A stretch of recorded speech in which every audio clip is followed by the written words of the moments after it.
All right, so this is our music.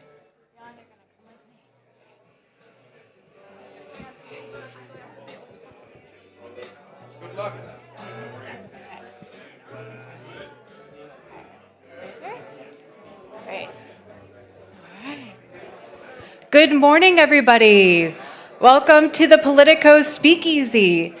We're so happy to be here in Prague at the GLOBSEC Forum. I'm Christina Gonzalez. I'm the executive producer of Politico's events for Europe, and we have such an incredible lineup for you today. So thank you guys for being here.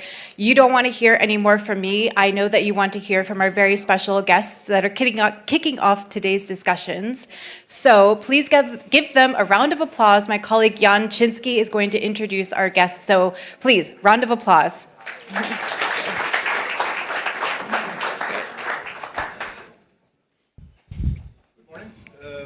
Thank you very much. And I'd like to introduce our two guests for this morning's panel. On stage with me are General John R. Allen, who is a four-star general in the U.S. Marine Corps, commander of NATO's International Security Assistance Force, and a member of the board of directors at GLOBSEC's U.S. Foundation, and Lieutenant General Ben Hodges, commanding general in the U.S. Army, and a member of the Future of Security and Defense Council at GLOBSEC. Welcome. Great panel to have in I think there's a lot that's happened that we would really like to get some comment on. General Hodges, I'd begin with you. President Trump made, he does a lot of astonishing U-turns, but that was, to my mind, a pretty astonishing U-turn that he did last night, saying that he was going to send 5,000 American troops to Poland, basically on the premise that he really likes the Polish president, and this was his policy idea. What does that say about the reliability of U.S. security guarantees, and what's your view of what this says about, from the Allied viewpoint, how do you manage a relationship like this? Does it mean that you need to play golf at Mar-a-Lago to get security, or can you rely on some sort of long-term normal relationship? Well, I would say, first of all, the Secretary of Defense, Mr. Hegseth, should probably resign because he's got the president countermanding his decision to stop the deployment with 2 or 3 days after he did it. So either they're incompetent, or there's zero communication, or the pressure from Republicans in Congress on the president to undo the SecDef's mistake or decision is part of this. I would advise no European leader to grovel at Mar-a-Lago or in front of the president, because he is not going to do something based on who his best golf partner is. It's going to be based on what he thinks is in his best interest and in America's best interest. Personally, everybody knows that the size of U.S. commitment in Europe is going to come down. They've been talking about it since Trump won, and actually previous presidents. That's right. What's damaging is the way that this gets communicated. And by the way, there's 4,000 or 5,000 American soldiers, most of whom have family members that are getting whipsawed around here too. You know that's part of the price, but it's a crappy way to treat soldiers and families. Because that brigade that was supposed to go to the 4,000 soldiers, they were basically half-packed and on their way to Poland. Well, some of them are actually already there. Equipment's going. That's right. And families would have made decisions. Okay, Johnny's going for 9 months, so families do things. Right. Now, again, in the great scheme of things, that's not going to determine strategy, but it's not a good way to treat your people. And what signal do you think that sends to the Russians? Well, they're running out of champagne in the Kremlin right now. I mean, there have been so many decisions that come from the Secretary of Defense that it's like almost every single announcement is something that the Kremlin's like, oh hell yeah. So it's a signal that the Russians could misinterpret, and so the risk goes up of them making a terrible decision to attack NATO because they think the U.S. is not really committed. General Allen, what do you see as the consequence of this kind of back and forth on troop decisions? And you sort of mentioned the fact that, or you agreed with the fact that that this has been sort of a long-running U.S. policy to start to pull back some forces. And what's the implication of that? Does it not seem sort of a strange policy at a time of heightened risk from the Russians for the Americans to even be thinking about any kind of force reduction? Well, I think there's a difference between personal gut feelings with regard to the view that the president has of Europeans writ large and a comprehensive U.S. military strategy as it relates to Europe. I think the U.S.-NATO relationship, even though you hear a lot of bombast and a lot of negative rhetoric about it, I think that's going to remain pretty strong. The question is, where will our forces be arrayed? I think the decision to put more forces into Poland, apart from all of the rhetoric associated with it, was the right decision to make. It strengthens the appearance of American commitment to the eastern flank, to Poland's security. It sends a clear message to the Kremlin. I agree with General Hodges' point. The appearance of inconsistency, the appearance of having erratic national leadership in the context of how we talk about our allies and then how we ultimately deploy our forces, that favors our enemies and it disadvantages our allies. And you said, how does the Kremlin look at this? It's not just how the Kremlin looks at this. Although I spend a lot of time in the desert, I was a NATO commander. My area really of expertise and focus is on East Asia. And so the Chinese are watching this very, very closely. And of course, our friends and partners in Taiwan, which, as everyone in this room would know, Taiwan is a single point of failure for virtually all of our economies. They're watching this as well. So consistency in both American policy and American rhetoric right now is extraordinarily important. And these kinds of erratic shifts in our policy, it causes a loss of confidence among our allies. It causes a not irreparable damage to the coherence of the NATO alliance, but it also creates globally a concern about America's trustworthiness overall. Now, this is going to be a big issue at today's meeting of NATO foreign ministers.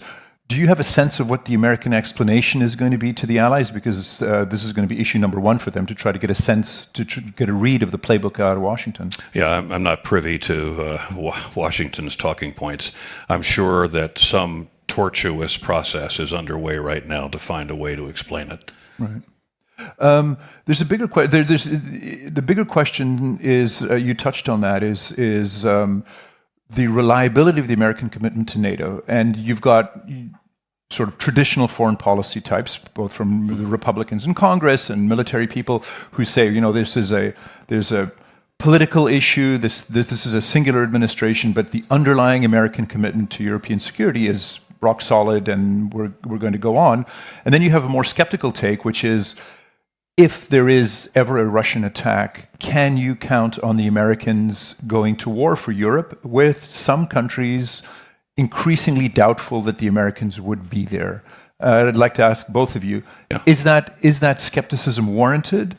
Should they look at the politics at Greenland, at Canada, and other sorts of things and say that these people are no longer like-minded allies, something has shifted permanently in America, or is this something that'll blow over? This is not going to be a permanent situation, and I'd be very cautious about people in Europe saying these people.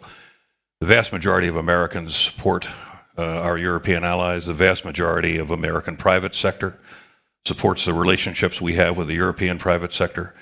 So again, this irresponsible bombast we constantly hear out of Washington is that, and I think I would advise our friends in Europe to try to separate the noise from the signals. And one of the signals that's very important is the signal that comes from our Congress.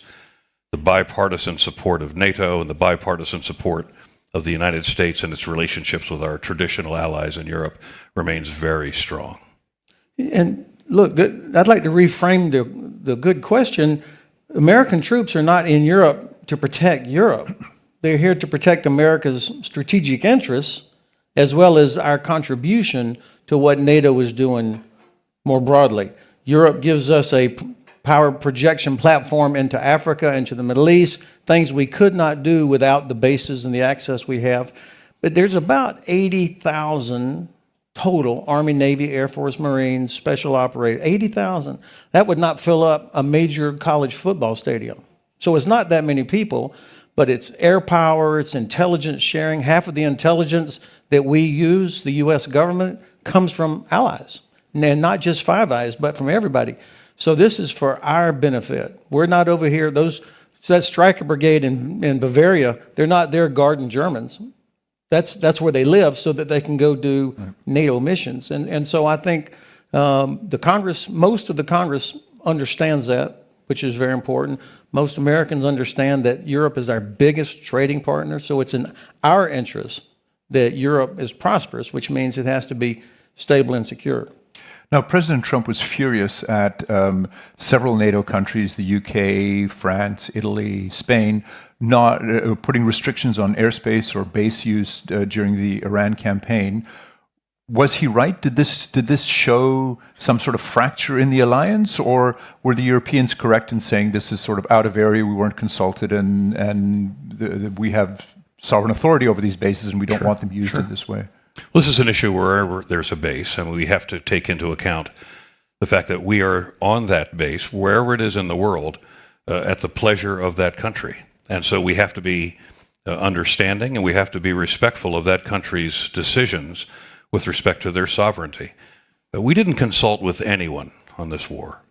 And so the issues associated with whether our bases would be used or their airspace would be employed, those are sovereign decisions, and we should respect those sovereign decisions. Now, had there been a long period of consultation where joint planning might have occurred, and there had been commitments from European partners that they would participate or support or let us fly through their airspace, and then after the campaign started, that we were prohibited from doing that, then I can understand the fury. But if you're going to surprise your allies by going to war in the Middle East, which is a source of energy, which is a source of commerce, which is a potential source of ballistic missile threats to Europe itself, and they want to exercise their sovereign rights with respect to their airspace and the employment of their bases on their territory for American platforms to conduct an attack in an aggressive war against another country in the region, I think we should respect that. Maybe not like it, but we should respect it. I completely agree. And look, this is not the first time there's been issues or challenges with allies. I mean, the alliance has been around since 1949. And so, of course, countries will have huge disagreements over policy. And I think that we will eventually get through this. I can remember Turkey not allowing the U.S. to come through there for the invasion of Iraq in 2003. That was a huge surprise for us at the time, but we had not done the necessary groundwork, I think. So respecting our allies, I guess I'd also say I've been a little bit surprised at the illiteracy of some people in the administration about how NATO works. Even somebody like Secretary Rubio, who used to be a senator on Senate Armed Services Committee, saying, well, we joined NATO so we could have all these bases. NATO doesn't have any bases. They belong to the countries. And so I think we're going to have to be better at consulting, building support. And I think the administration doesn't like having to do that. Well, as Ben said, we've been in a number of conflicts over the years, going back a couple generations, where nations' sovereign decisions were exercised in a moment of crisis, and we respected that. Didn't like it at all. 73 war, the Yom Kippur War, as we're desperately attempting to resupply Israel. There was, you can take your side however you want to, but the United States had to fly a very narrow air corridor to get into the region because many of our allies chose ultimately to deny us overflight rights. So it's not as though it's happening today for the first time ever. Allies have been exerting their sovereignty and their national decision-making on these issues for a long time. And if we're talking Iran, I'd be interested in getting your view on what it says about America's ability to fight a war. If you look at the missile stocks that seem to be enormously depleted, the years that it's going to take to rebuild that, what signal does that send to the Chinese and to the Russians? And is there a realistic assessment in the U.S. of the impact of this war on America's warfighting ability? Well, let me come to the point immediately on our industrial base. We had been developing and producing and storing these weapons based on an expenditure rate that was probably unrealistic in the event of a high-intensity conflict. I think this has been a real surprise for our industrial base and our industrial base planners. I was just in the Pentagon recently to talk about some of this, which is very interesting, and the realization that the industrial base of the United States has to move to a higher level of production and a more sophisticated level of production, I think has come home with a vengeance in many respects. It doesn't say much about our capacity to wage war. It does say a lot about our capacity to sustain ourselves in conflict. The two are different. I believe that our war reserve stocks that are pre-positioned around the world, while they have been depleted to some point, I would really caution our opponents in making decisions that we have no capacity or limited capacity to fight elsewhere. For me, the biggest problem is the absence of clear strategic objective, what it is we're doing. I mean, the world's greatest Navy and Air Force, they will do everything that they're asked to do. I've been so impressed, and our enemies and potential enemies should be paying close attention to the competence of our Navy and Air Force and all the other special operators and the intelligence.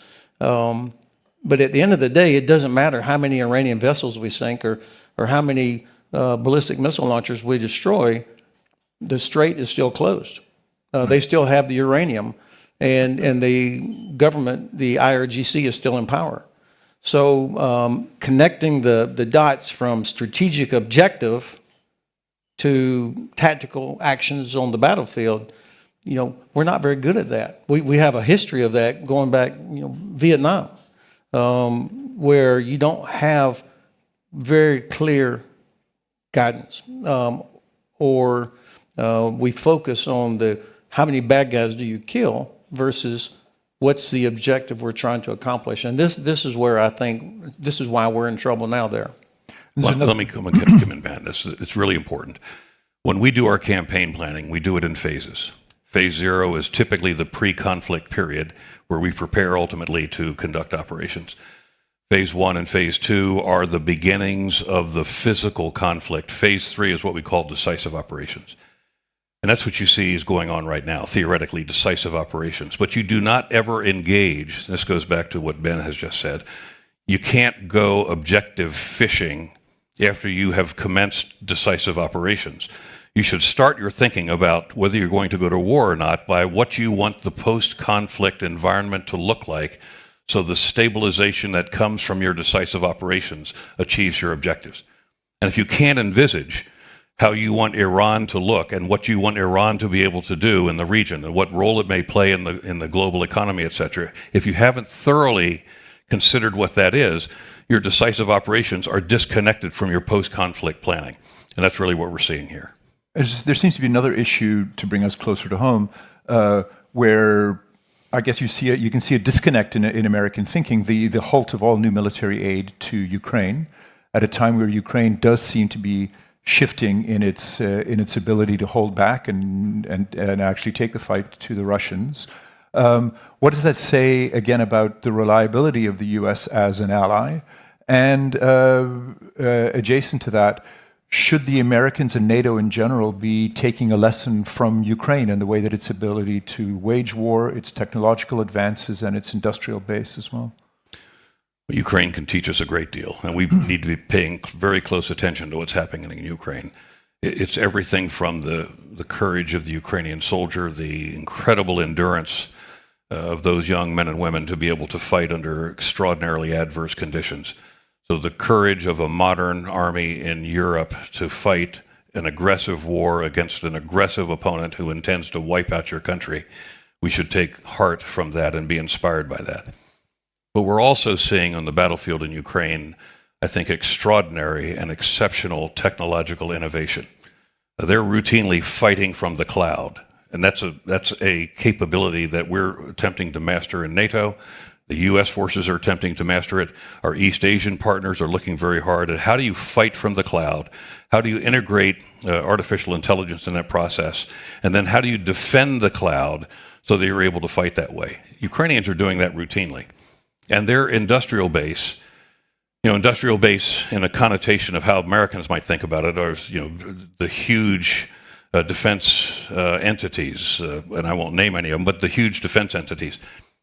The industrial base in Ukraine, in many respects, is the work that's going on in a garage that's 2 ridge lines behind the front line, where they'll originate or innovate, and they'll take that system, employ it overnight or for several days in conflict, pull it back, see what the deficiencies were in it, innovate again, and get it back out on the battlefield. That's almost a flawless integration of an industrial base with a frontline unit, and that's something we should all be looking for. Many of those technologies are immediately transferable to our NATO requirements, and the capacity for the Ukrainians to innovate and ultimately keep their weapon systems up and in the field is something else that we ought to be watching very closely. So that's a great lesson from my perspective on what we can learn from the Ukraine war. Yeah, and I think we are closer to the end than we are to the beginning. I can't put a number on it, but the momentum has shifted, I think, irreversibly. You look at it, all the indicators from the battlefield, 5 months in a row where the Russians have lost more than they can replace.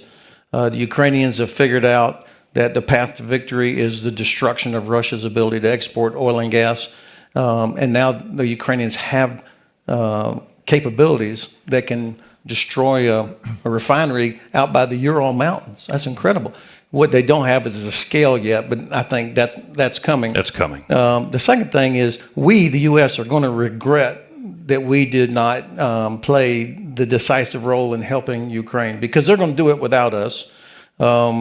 And the Europeans know that the best way to make sure that Russia never attacks another European country is by helping Ukraine defeat Russia. So you're seeing more and more effort from our European allies to help Ukraine, and we're going to be left behind. And probably in about 10 years, I think Ukraine is going to be the heart of Europe's defense industry, and we're going to be watching. Well, I think another very important point is the fact that Ukraine right now has the most experienced, the most capable military force on the European continent. It's beating the Russians every single day, and our European partners can't hold a candle to them in many respects. That's not a comparison, a negative comparison. It's just a reality. Ukraine is going to be a prominent feature in the European defense and security architecture for a long time to come, whether they're in NATO or the EU or not. What they're doing every single day is something that's going to make them the most prominent military force on the continent. Just a quick final question to General Hodges. You talked about earlier this year about Europe not necessarily being ready for this kind of a conflict. And what do you see? The Russians seem to be redirecting some drones over Baltic airspace. I think it's a pretty transparent effort to try to splinter the pro-Ukrainian alliance. Do you think that's successful, and should the Balts be scared of what the Russians are doing? Well, first of all, the Russians should be terrified that Europe is going to start getting serious. I mean, when you compare the combined economies, technology, wealth, industry, populations of the EU plus Norway, UK, and Canada, I mean, it dwarfs Russia, not even close. So the Russians are the ones that should be worried about provoking Europe. The problem is Europe lacks the self-confidence. These drones, all these things are part of Russian gray zone operations that are intended to scare populations so they press their own government to stop supporting Ukraine. So when we stop treating these things as individual law enforcement incidences and instead recognize this is Russia, even if there's not a Russian flag hanging off of it, and punch in the nose, inflict some pain on them, is going to continue. That's what we've got to figure out. How do you counter gray zone operations? Fantastic. Thank you very much. We're slightly over time, but thank you very much for today's panel, addressing some really important issues for us. We're going to have a quick stage change, and next up will be my colleague Esther Weber, who will speak with Admiral Rob Bauer. Thank you very much. Great. Thank you. Thanks very much. Thank you.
Hi, everyone. Welcome back. We are going to keep our program moving. And so without further ado, I'd love to introduce my colleague, Esther Weber.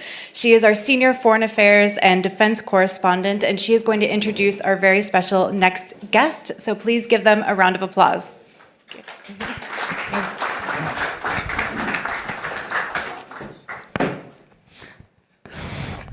Hi, good morning, everyone. And thanks for joining us here this morning at the Speakeasy.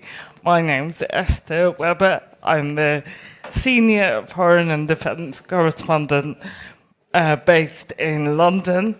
And I'm really pleased to be joined on stage by Admiral Rob Bauer, and he's the former chair of the NATO Military Committee, the most senior military officer in NATO, and we have a lot of interesting topics that we're going to cover today. So I just wanted to start by with a sort of broad question, which is, during the time of kind of increasing political shifts, how do you see the stability of the NATO alliance at this time? It's a broad question, but as the former speakers said as well, I mean, over the 77 years that NATO exists, there have been several periods of time when there was tensions even within the alliance, seriously. The Suez Crisis is one, the French leaving the military part of the alliance in 1966, returning in 2009. And so I'm not really that worried about another storm that we will weather again. Of course, it's not easy. Tensions are never per se good, but what we have seen in the alliance is, because we have these discussions amongst ourselves, we actually can become stronger and come out of it stronger again. And I think that is what is connected to being democracies. I mean, we have these debates, we have differences of opinion, and that's actually what we defend as an alliance. So to always have to agree with one another should actually be strange if you are an alliance with 32 sovereign states. And they have their own opinions and they have their own ideas. And it's a miracle in a way that for so long already we can agree to the real important things time and time again. And I think at the moment the alliance is facing maybe a new challenge when we think about the war in Iran. And readiness is something you've spoken about a lot. And I just wonder if there are new vulnerabilities that have been exposed by that war that you think NATO now needs to adapt to. Well, the one thing we still need to solve is the industrial defense production capacity issue. We knew that was an issue already because of the war. Because of the war in Ukraine and our decisions on strengthening the alliance itself, growing the alliance, which means you also need more capabilities and ammunition and everything. So that was a challenge in the first 4 years of the war in Ukraine. What we now saw with the war in Iran is that, for example, in the first 96 hours of that war, 900 Patriot missiles and other missiles were fired, which is actually 1.5 years of production in the first 4 days of the war. So, and that is depleting the stockpiles further, and therefore the discussion on the production capacity is even more urgent. And we still are, unfortunately, in a phase where we sort of are trying to convince each other that it is necessary to invest in defense, that it is necessary to ramp up the production capacity, that it's not against the sustainability goals, that it is not unethical to invest in defense.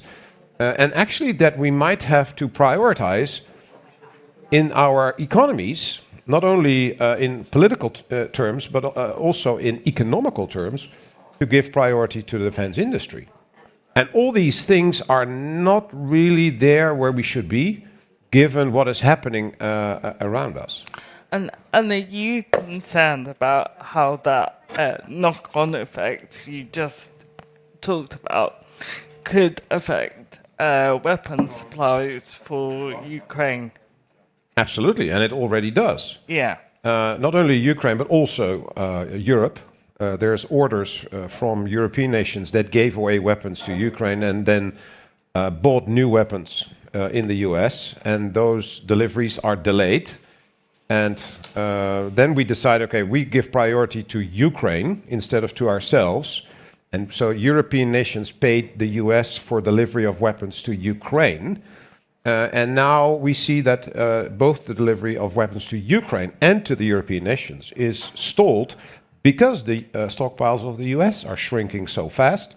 And from a national perspective, it's understandable that the US gives priority to itself with the production in its own nation, but it is a problem, and it shows that we therefore have to solve this production capacity issue now rather than tomorrow. And so staying with weapon supplies, how do you think Europe should respond to what has been described as the American have your cake and eat it approach, where they are asking Europe to be self-sufficient, but at the same time wanting them to buy American weapons? Yeah. Yeah, so if you say America first, you should understand that a lot of nations will say France first, and UK first, and the Netherlands first, and Estonia first, etc. So if that is the way we are dealing with each other, which seems to be, that's unfortunately the route we seem to go, that everybody's fighting for themselves instead of fighting together, which is actually what NATO is about, making sure that we are together, because together we are stronger. And the interesting thing is that in the treaty of the Washington Treaty, Article 2 talks about the economy. And we had an economic commission in NATO until 2000. Not only a political commission and a military committee, but also an economic committee. Because it was understood in 1949 that to be able to fight a war, you have to have an industrial base to support you whilst at war. Because everybody wants short wars. Everybody wants short wars.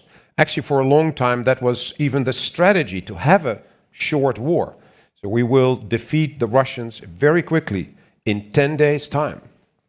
Now, the Russians have thought that about Ukraine, where in year 5, on 10 July this year, the war in Ukraine will last longer than the First World War. And so, although we want short wars, wars tend to be longer. And if wars tend to be longer, or if wars last longer, then you need an industrial base. And that was my remark yesterday in the panel when I said, deterrence is not only about your armed forces and your ammunition stockpile when the war starts, but the Russians will also look at our industrial base. And if they see that although we are better than them and have better weapons and better soldiers, but if we are unable to last beyond day 10 or day 30, then that is a problem. And then we are vulnerable in a way that not a lot of people talk about. So deterrence is also your credibility in the longer run. I mean, staying with that dynamic between the US and Europe, it's been a big theme, obviously, here. What's your assessment of the US drawdown of troops in Germany and Poland? Do you read that as a kind of punishment, and how do you think it should influence the way NATO is planning and thinking? I think there's a difference between the longer term assessment in the US that they need to reduce the number of troops in Europe to prioritize Asia. And I think that is not since Trump. That's a longer, I mean, Obama talked about focusing on the Far East more. And so that's not a new theme per se. So, and actually, if you look at what the decision in The Hague was, the capability targets and the 3.5%, is that what US were doing for NATO was like this, and Europe and Canada were like this. And the decision in The Hague is about making sure it gets like this. Now, if Europe and Canada actually do what they have promised in The Hague, and actually are going to buy the capabilities that now only the US has, then Europe, and including the number of greater number of troops, of course, and the stockpiles, then Europe becomes stronger. Because NATO isn't buying anything, it is the nations that buy these capabilities. And so European nations are then able to do things that they are unable to do now. And if the US is drawing down troops in Europe for understandable reasons, then actually they can be replaced by European troops. Now, that is the longer term discussion. I would say that the discussion on reducing the number of troops in Germany is indeed being told in a punishing way, because Chancellor Merz said unkind things about President Trump. Now, if you look at what the US brought in extra in 2021, was about 25,000 additional troops before the war in Ukraine started. That was on top of what the US was supposed to have in Europe for NATO. So if the US is going to draw down troops within what they brought in extra in 2021, actually nothing is going wrong for NATO. So, as the Brits say, stay calm and carry on. Please don't respond to every piece of red meat that President Trump throws into the arena. So his Truth Social messages at 4 o'clock in the night is always exciting, but it not necessarily leads to an action of the United States. And I think that is what we have to focus on. If you keep your eye on the ball, look at what the US is actually doing, and the way the US Congress thinks about NATO. The people in the US, polling shows that the support in the US for NATO is gone up in the last couple of years, despite everything President Trump says, or his administration. So I think we should not talk too much about President Trump every day. I think we should talk more about ourselves. We have not done what we have promised time and time again in Europe and in Canada. So the American people are rightfully sick and tired of the Europeans and the Canadians not taking any responsibility for their own security. Start doing that. Show that we are serious about this. And we had free security from the US for a long time, free goods from China, free oil and gas from Russia, and all three is over. And I think that realization hits hardest in Europe, because on all these three topics, we have to do more ourselves, take responsibility, come up with alternatives, and I think that is what is happening now. I think everybody sort of understands what is necessary, but we still struggle to really focus and give the right things the right attention.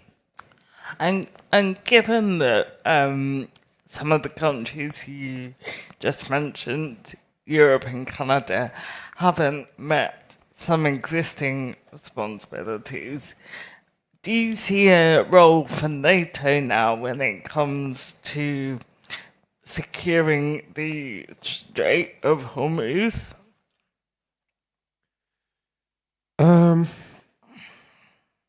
NATO only will do something if 32 nations agree to that. So people have this idea that NATO is Mark Rutte and the headquarters and that he will decide on something. That's not how it works. The nations will say, yeah, I think it's sort of a good idea to do something about that, start planning. And then the Secretary General will talk to secure, and secure will start planning, the Supreme Allied Commander of Europe. And then there's a military plan, and then the political side will say, okay, this is a good military plan, let's do it. That's the way things go. Other than when you are attacked, collective defense. That's where we have all the military plans for already. But if you want to go out of area, which the Strait of Hormuz is, it has to be a deliberate choice of 32 nations. Now, it might be something that a number of allies want to do, a smaller group within the alliance, but then it's not a NATO operation, but it is an operation of that group of nations that will then take that or consider that and will do it. It's going to be difficult because there's a lot of risk involved. And it's fascinating that if the outcome of this war is that the Strait of Hormuz is open, then you wonder, why did we have the war? Because before the war, the Strait of Hormuz was open. So that is the challenging thing here. And against that backdrop, I thought maybe it would be good to conclude by discussing the role of China here. And do you think maybe not enough discussion has been focused on how they are responding to this and how they are preparing? Yeah. So I'm not really worried that China will attack us here in Europe. That's not, although if you look at cyber, we are at war with China and with Russia. If you talk about disinformation, I think we are at war with Russia and to a certain extent, although not the same as with Russia, with China. So if you look at cyber attacks in general, and these are figures from large companies, about 98% of all the attacks in Europe come from Russia, China, and Iran. So when you talk about state actors.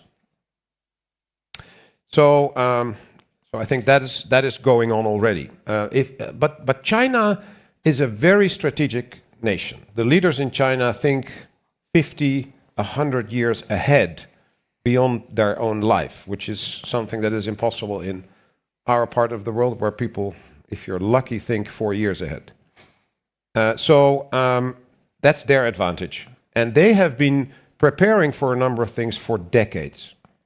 And that is, for example, being as independent as possible from the rest of the world. That's why they have electrified everything to move away from fossil fuel. Because they were extremely dependent on fossil fuel. And to a certain extent still are. But they're working towards being independent as a result of solar and wind energy. So that is one. Then, because they were smart and strategic, they bought all the mines that we owned in Africa and everywhere else to get the raw materials. And we were only interested in getting rich. So we sold the mines to the Chinese. And now the Chinese hold about 70% of the production of raw materials in the world. 70%. And they own large portions of raw materials. For example, renewable energy, 60% is owned by China. Now, if we go to renewable energy in Europe, then we are in, let's say, 2035, in the same situation as we were with oil and gas with Russia in 2022. Too dependent on one nation. And then I say, the raw materials that you need for renewable energy, for example, can be found in Canada, Sweden, Finland, Norway. So why don't we dig a mine ourselves? And then that's not possible because we want to save the planet and everybody, and don't get me wrong, I'm not cynical about this. I want to save the planet as well. But if we don't solve this problem and we are too dependent on China, then there comes a moment where they will use these levers, as they used a month ago or 2 months ago in the automobile industry when they stopped the deliveries of magnets. 2 days later, the automobile industry in Germany came to a standstill for a week. And that way China showed us, we have things that can hurt you. And therefore, we need to think this through in a much better way. And we have to look at these things in a much more holistic way. So everybody is now very focused on the climate and on sustainability. But if you only look at that through a straw and you don't see all the other things that are happening, then at some point you look up and there's no electricity. Yeah. But thank you, April. I think that's a sobering thought to leave everyone with. But thank you so much for joining us today. Please show your appreciation all the time. Thank you.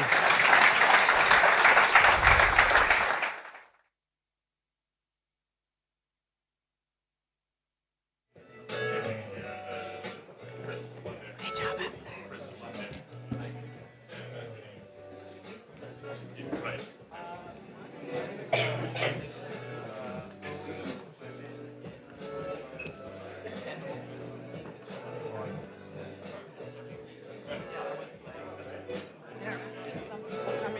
Yes, yes. Yeah, a lot of folks have arrived just for you. No pressure. Makes me even more nervous. People want to hear what's happening on the ground. You can ask me about the winter. Yeah, I was going to.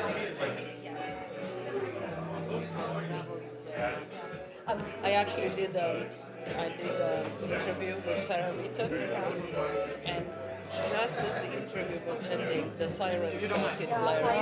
Yeah, we heard that. Yes. Yeah. Okay. You could not make it better. And Just gonna let these people come in, and then I'll head on stage. Okay. Great. All right.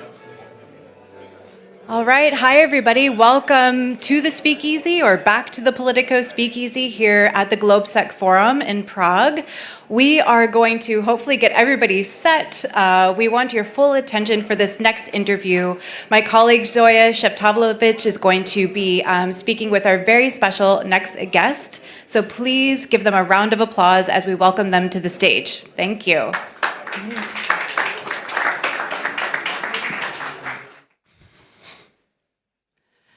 Good morning, folks, and thank you for joining us at the day 2 of Politico Speakeasy here at this year's GLOBSEC Forum. I'm Zoya Sheftalovich. I'm Politico's chief EU correspondent and also the host of the Brussels Playbook podcast. Subscribe and like. And joining me on stage today, we have someone very special who is here direct from Kyiv. It is Katarina Maternova, the ambassador of the European Union to Ukraine. And we're going to be discussing what's happening on the ground in the country right now and what's going to happen in this war. Ambassador, I would like to start by asking you, is there a moment or an experience or a conversation that you've had since you went to Ukraine that has really stuck with you? so many moments. Well, the one that really stuck with me is meeting and befriending Romchik. Romchik is a 11-year-old boy. In 2022, in July, he was in Vinica with his mom, and the Russians launched 2 ballistic missiles against a local hospital. 27 people died, including his mom, in front of his eyes. He was 7 at that point. He crawled out, 49% degree burns on his body. He was medevaced to Germany, and now, 32 operations later, he learned German and English while in Germany, and he's a lovely boy who plays the piano, plays accordion, does ballroom dancing, and is full of life. And that's, we talk about resilience. This is it. This is what you see among Ukrainians. It's a shocking kind of view of what's happening on the ground, because sometimes it can feel far away for us when we're safe in Brussels. In the southern countries of the European Union, it can feel far away, but that is a shocking example of what is happening on the ground. Speaking of and that... inspiring at the same time. Inspiring as well, absolutely. What was this winter like in Ukraine? Brutal. You know, I don't think I've been in minus 26 before, but what was particularly difficult is Russians systematically ruined the sources of both electricity and heat. There are 3 big thermal power plants around Kiev. All 3 were hit by the end of the winter, but in early February, with 5 ballistic missiles, they knocked out the CHP number 4 on the left bank of the river.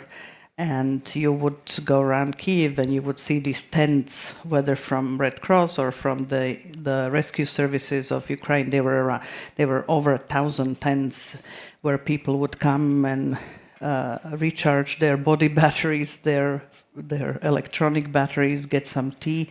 Kids were doing homework there. People were freezing in their own apartments. And what was sad is how little of it was known. Because, you know, Ukraine fell off the main stories in the media. And this winter, Kiev was really a frontline city.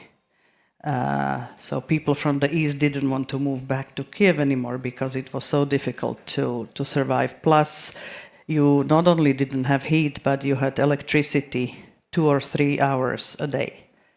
So it was difficult. One of my colleagues zoomed into a call on a work meeting. She lives in Kiev, and you could see behind her ice on the inside of her apartment windows just forming on the glass. And that was just normal every day for her. Yeah. We met in February briefly in Kiev. At that time, things on the ground felt grim. I mean, there was a sense of exhaustion, cold, tired, for good reason. It feels like things have turned a little bit. There is a sense that Ukraine has momentum now. Ukraine is taking back territory. It is able to reach Moscow. It's able to reach Russian airports. There has been a shift in that narrative. Is that being felt in the way that people are feeling in Kiev? Is there more optimism now? Well, mainly optimism came from the weather changing and Kiev blooming, and it's the famous chestnut city, and you have the lilac everywhere. So, yes, there is a feeling that we survived the winter and we didn't fall. I mean, there was definitely in March, you had a sense of, okay, we did it. And now I think there is indeed, while the war with Iran was only bad news for Ukraine because you used up the Patriot interceptors, you know, a lot quicker than what Ukraine even got over 4 years. And the oil price rising was a boon for Putin. But I think what it helped was to demonstrate the capabilities that Ukrainians have. We all knew it, certainly who is there and who follows Ukraine, but I think now it's a worldwide, global acknowledgement of their really superior innovation and capacity. And wherever, you know, we, the allies, didn't provide the kit, Ukrainians invented it themselves. So their deep strike capabilities are now very impressive, as you mentioned. So yes, there is a renewed sense of, okay, we can do it, but the exhaustion is there. The war has been going on for over 4 years, and it's, you know, how long can you sustain this level of effort, this level of suffering, this level of deprivation? Because the more Putin is not winning on the battlefield, the more he terrorizes civilian population. Now we had 24 hours, a few weeks ago we had 24 hours with 1,500 drones and 56 missiles launched against Ukraine in 24-hour period. So, you know, it kills people, it destroys lives, houses, enterprises, hospitals, you know, completely indiscriminately. So that's difficult to sustain. How do you take the message to somewhere like Spain, like Italy, somewhere far away from the front line, where you've got this kind of sense of, well, yes, defense is important, but it's not that important. We have to pay pensions, we have to do this, we have to do that. How do you take the message that, considering that capability that the Russians now have, because in the same way that the Ukrainians have been learning from the war, the Russians have been learning from the war, they can launch 1,500 drones within that short space of time. If those drones are directed at a Baltic country, as we've seen recently, that impact would be enormous and devastating. But it's hard to convey the need to increase defense spending to some of the countries that are further from that battlefield. Why should the French decide, yes, we need to increase defense spending so much? Why should Italy? What can we tell people in those countries? For me, it's very easy. Look at the counterfactual. Look at the cost of, because it's about integrating Ukraine. It's about doing the European defense together with Ukraine. Because the counterfactual is all those capabilities not being with us is a lot scarier, because this is an exceptional nation historically, and we knew very, very little before 2022.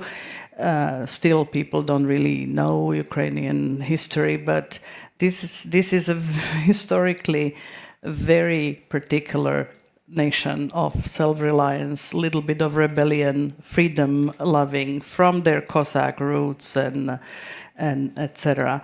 And I think it's, for a European, it's indispensable to be together with Ukraine. The European Union would be stronger, safer, and more prosperous with Ukraine in it. And this is the message. Imagine the counterfactual. Imagine they're not with us, but against us. We speak about Ukraine's EU accession path. There are a lot of ideas floating around right now. I think there was a lot of appetite from the EU itself, from the European Commission, to get Ukraine into the club. But now we're seeing some pushback from certain member countries. We're seeing ideas floating around, reverse membership, stepped accession, etc., etc. What is the message that Ukraine should take away from all of these ideas, where we're moving away from this concept of full membership ASAP and towards, well, maybe you can sit in the room, maybe you can have a commissioner and an MEP, but you can't vote?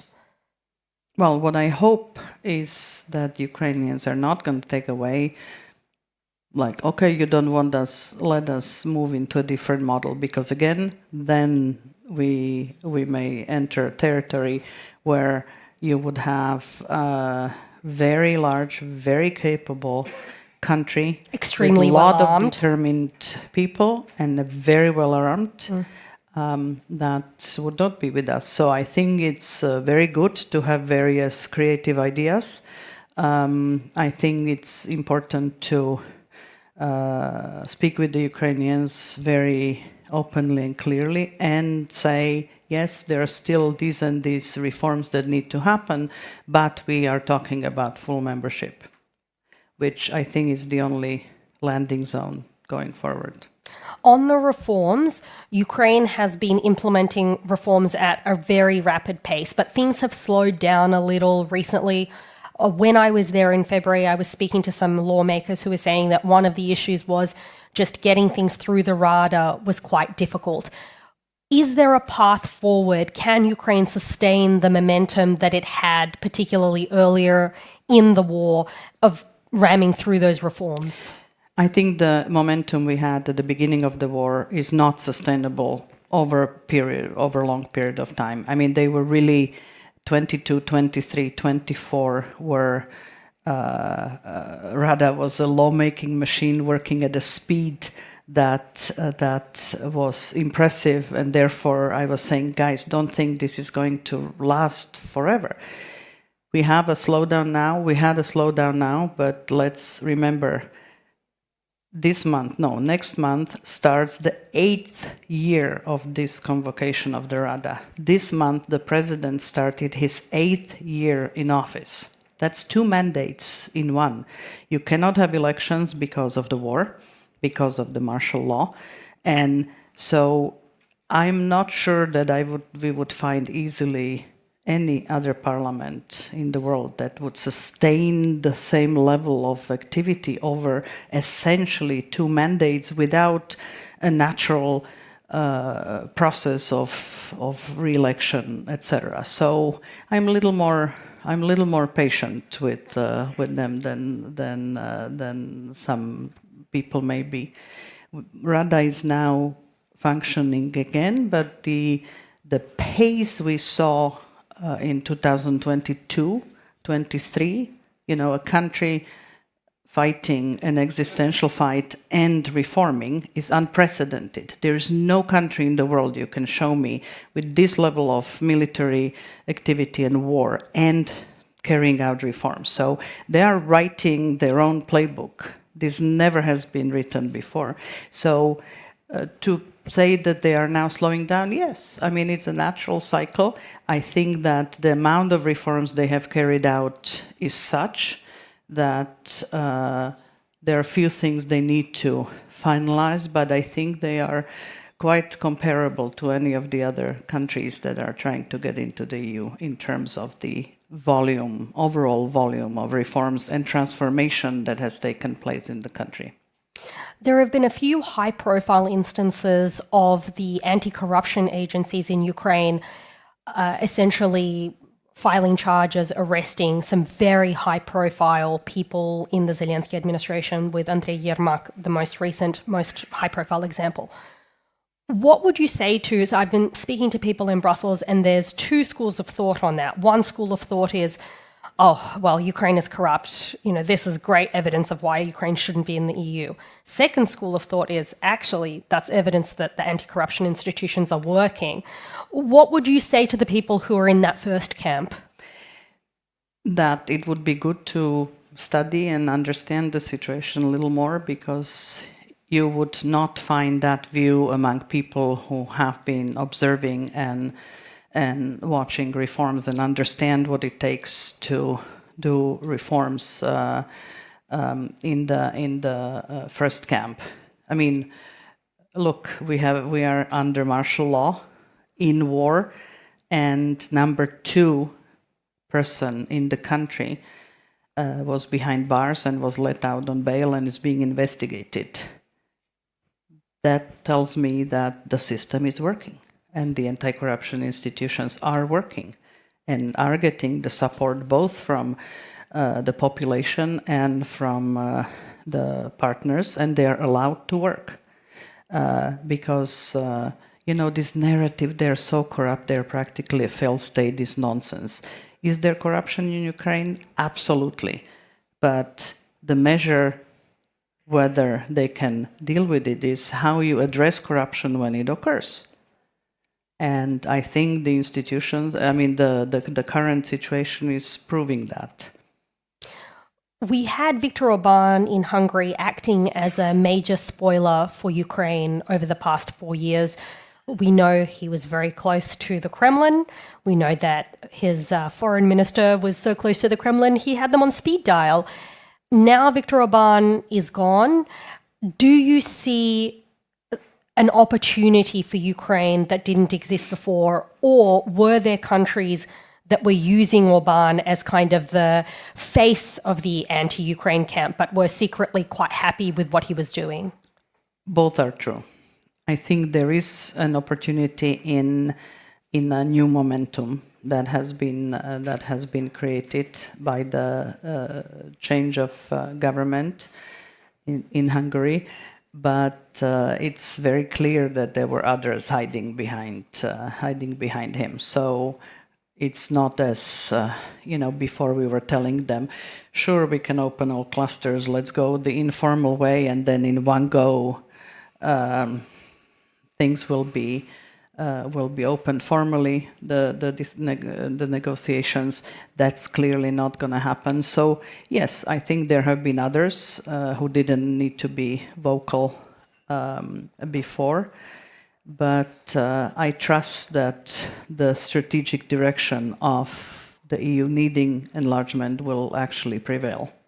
There's been a conversation here at Politico Speakeasy among several of the panelists in the past day or two about whether the EU needs to engage with the Kremlin, whether there needs to be someone who's sent to speak with Putin. Do you think that is indeed what should happen? Do we need a Putin whisperer, so to speak? And if so, who might that be?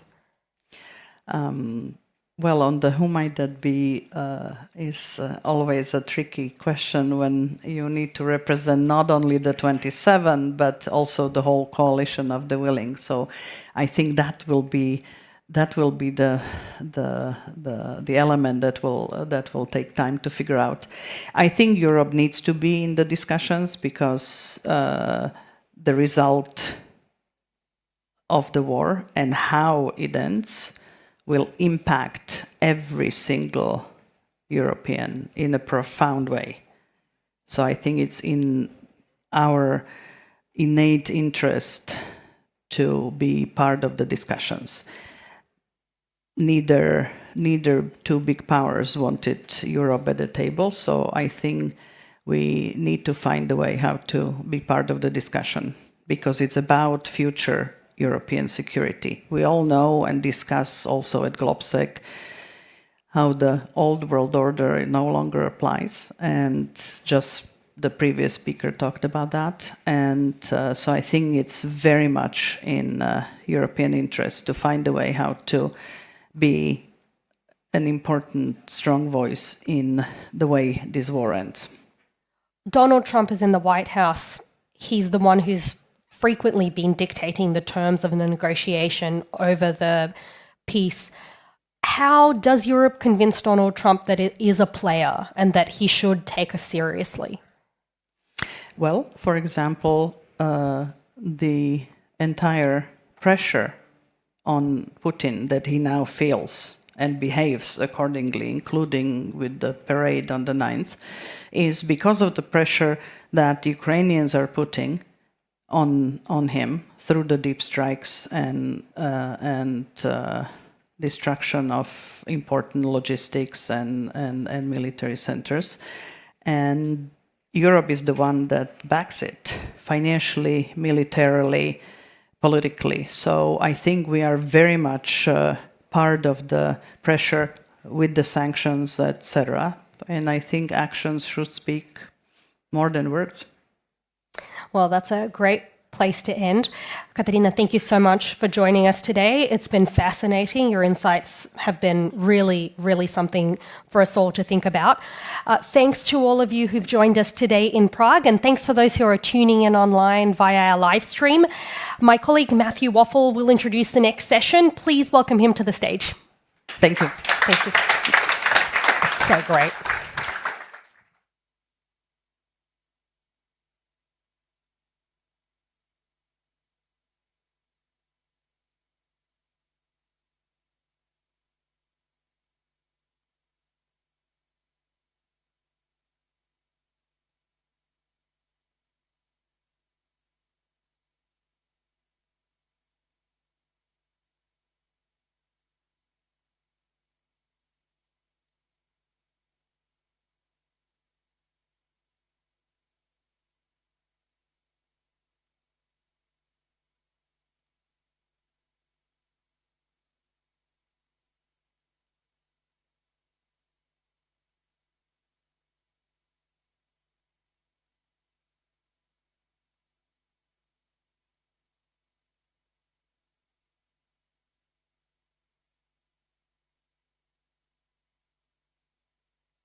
All right, everybody, welcome back to the Politico Speakeasy. I'm Christina Gonzalez, the executive producer of Politico's Events for Europe, and I'm going to introduce our next segment here because we're very happy to partner with Google to bring you the Speakeasy here at GLOBSEC.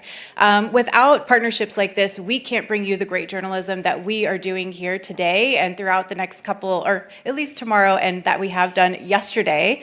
So without further ado, I want to introduce my colleague, Matthew Welfel. He is going to sit down with some very special guests, and so please help me welcome them to the stage.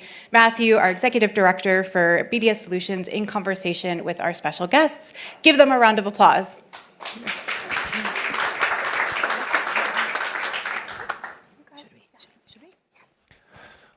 Come on in. All right, the Speakeasy is full. I am joined on stage by Marta Poslad, the head of public policy for Central and Eastern Europe, Daniel Friedlander, the head of the office for CCIA. We have a lot to get into, and we'll get there eventually. But I will say my first question is an easy one. It's my first GLOBSEC. We were just talking backstage. You've been to 13. That's my count. Yes, correct. Christina just mentioned this is our first Speakeasy, and I have heard a lot of people saying that this is the best GLOBSEC ever. Is that a coincidence? That's a rhetorical question. All right, we'll get into some more substance stuff. No, but Michael, before we get into it, I genuinely want to thank Politico for being here and getting the voice out of this amazing region out, and I think it's a milestone for GLOBSEC as an event. But it's great to be part of a European conversation. Thank you. All right, so let's talk about artificial intelligence. Let's talk about sovereignty. Let's talk about simplification. That's a lot. I'm going to try to sneak in some questions about cybersecurity at the end. We heard a lot about that earlier. So a lot to cover. Hope you've gotten your popcorn. But we've reached a moment, I think, where AI is at the forefront of every conversation. But before we get into sort of the what and the how, like, why is this such an important moment for Europe and maybe from your perspective for Central and Eastern Europe specifically? So, it goes without saying that for the past 2 years, rules of the game have changed, and we're at a moment of a level playing field when pretty much everyone everywhere had similar chances to catch up and to embrace AI. And 2-3 years into this process, we already see who has been doing a better, who has been doing a worse job out of it. Are you prepared to name names? Who's been doing it better? Okay. No, because we're on the record. But I think like that's so critical. What we know that this is a technology that has the highest potential to bring change, to solve the unsolvable issues, to change trajectory for the economies. We see the first consequences of it, and everybody here at this conference, I'm sure, wants the best for Europe out of it. Now, Central and Eastern Europe has been historically very entrepreneurial. Looking at the economic markers and factors today, we can see amazing growth coming out of this region versus looking for ways how to protect legacy industries in the rest of the continent. So I would say this voice and your presence here and this discussion here today has a specific twist, and I don't think can be generalized for the whole European Union, but that's why this is so important to have this voice heard, to bring in different perspectives, especially in terms of simplification and thinking how to regulate AI, that as we at Google always say is too important not to be regulated, but need to be regulated well. All right, Daniel, just to bring you in here, I mean, from your perspective, why this moment? Why are you here? Like, what is it that people need to understand about this moment? Well, the reality is we're all aware that it's a difficult moment, and there's no point in hiding it. We're dealing with this in many different ways. So I run a trade association. We have members from across the world, but also a lot of big international American companies. And you feel the geopolitical tension, trying to be used or abused sometimes to create unneeded for everyone, but also, to me, dangerous for Europe, sort of frictions and tensions where there shouldn't actually be them. They shouldn't be there. So for me, seeing the very wide range of companies, governments, stakeholders here it hopefully helps a little bit to smooth things over a little bit, because what we really need going forward is to realize that yes, a moment of geopolitical tension can be dangerous, but if you make decisions for the long term based on that, and you're harming your partners or your long-term partners, and a lot of my members are the long-term partners of all the European champions, then you actually damage yourself. So that's sort of been my message here to a lot of people, to have the real long game in mind. So you just took the words out of my mouth for this next question. I mean, what are the decisions that matter most in the next couple of years, if not the next year? Well, for me, there are a few. I think the first one is we actually need to acknowledge that the Commission is trying something different. You know, the fact that shortly after their landmark AI Act, they're publicly acknowledging, well, actually, the old way of doing things wasn't right. We need to fix it, because otherwise we're going to damage our own AI market and deployment and the ability to train models here. But the flip side of that is there needs to be real consistency and there needs to be real change. And I'm worried that we're at this moment where this whole simplification drive, which is well-intentioned, is sort of at the edge of a precipice where it may not go where it needs to go. It may not go where our leaders say it needs to go. And I think industry actually needs to keep pushing, positively, encouraging, showcasing, and also showcasing why it benefits everyone. So that's sort of my I'm trying to be very optimistic, but I also see the edge of the precipice and the dangers, because there's a lot of institutional inertia and there's a lot of sort of internal incentives in EU policymaking that make these next few months very dangerous.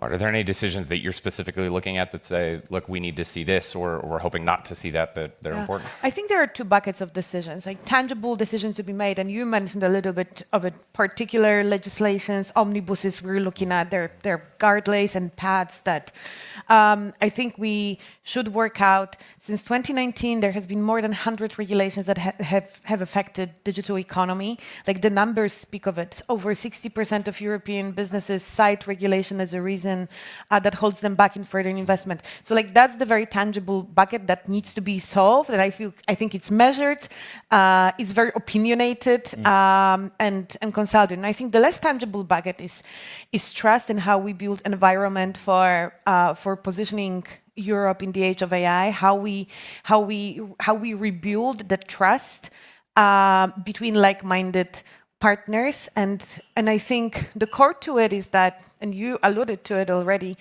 transatlantic partnership is such a multi-layered process.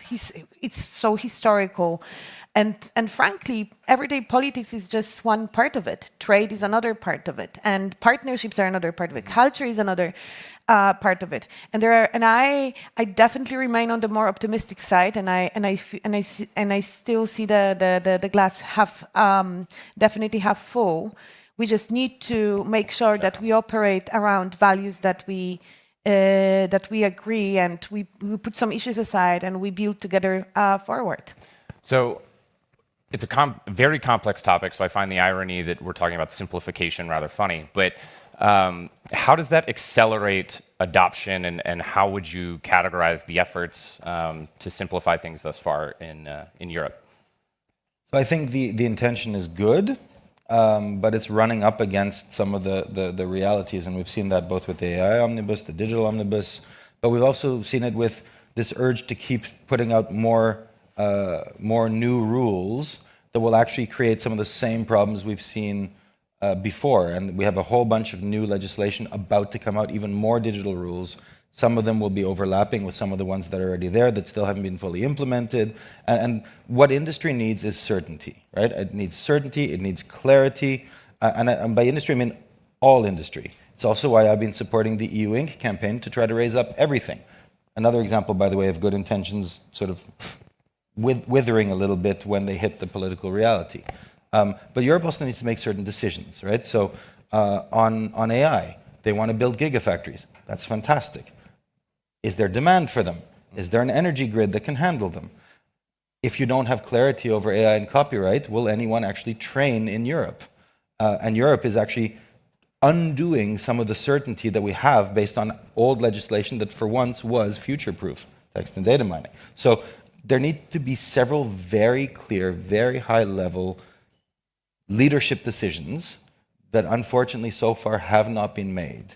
And until you make them, all the good efforts will keep bumping into the same legislative cycle, political squabbling, which is usually well-intentioned, but has led to 100 pieces of legislation, often contradictory with each other, often putting different rules on the same thing. Sometimes to comply with one, you're breaking the other.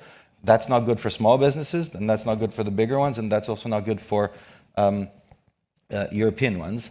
And I guess my last big point is still, I've been in Brussels about 20 years. Every digital commissioner has talked about finishing the digital single market.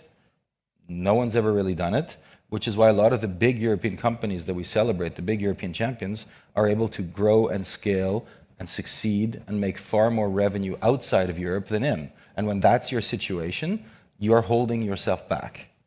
Yeah, the digital single market seems to be the most talked about topic in Brussels. I mean, I've only been there for 6 weeks, and if I had a euro for every time I've heard that. But I want to focus a little bit on governance, because that matters so much to this conversation. And from Google's perspective, I mean, how can Europe get that right and facilitate and foster innovation while at the same time maintaining some really high standards around security that matters to building trust? Well, so first of all, you mentioned security, but there's also there's another buzzword, there's sovereignty. And I think these two, probably you've heard DSM, digital single market, all the time, and sovereignty comes second or third. And again, I think I should create a ranking at some point. Yeah, come back to us in a few weeks. The newsroom doesn't have an Excel sheet? We'll have to ask some of our colleagues if they're tracking that. But yes, sovereignty is I think, pretty close behind. Yeah. So again, this goes back to one of your previous questions. I think this is the very intangible, that is the fundamental, and that is trust that needs to be solved. And many of the back and forths that you talked about also come from that trust being disrupted. Once we overcome it, we end at a point when the way we talk about it at Google is made with Europe. We have examples of fantastic partnerships that in a political world are very often fear-mongered.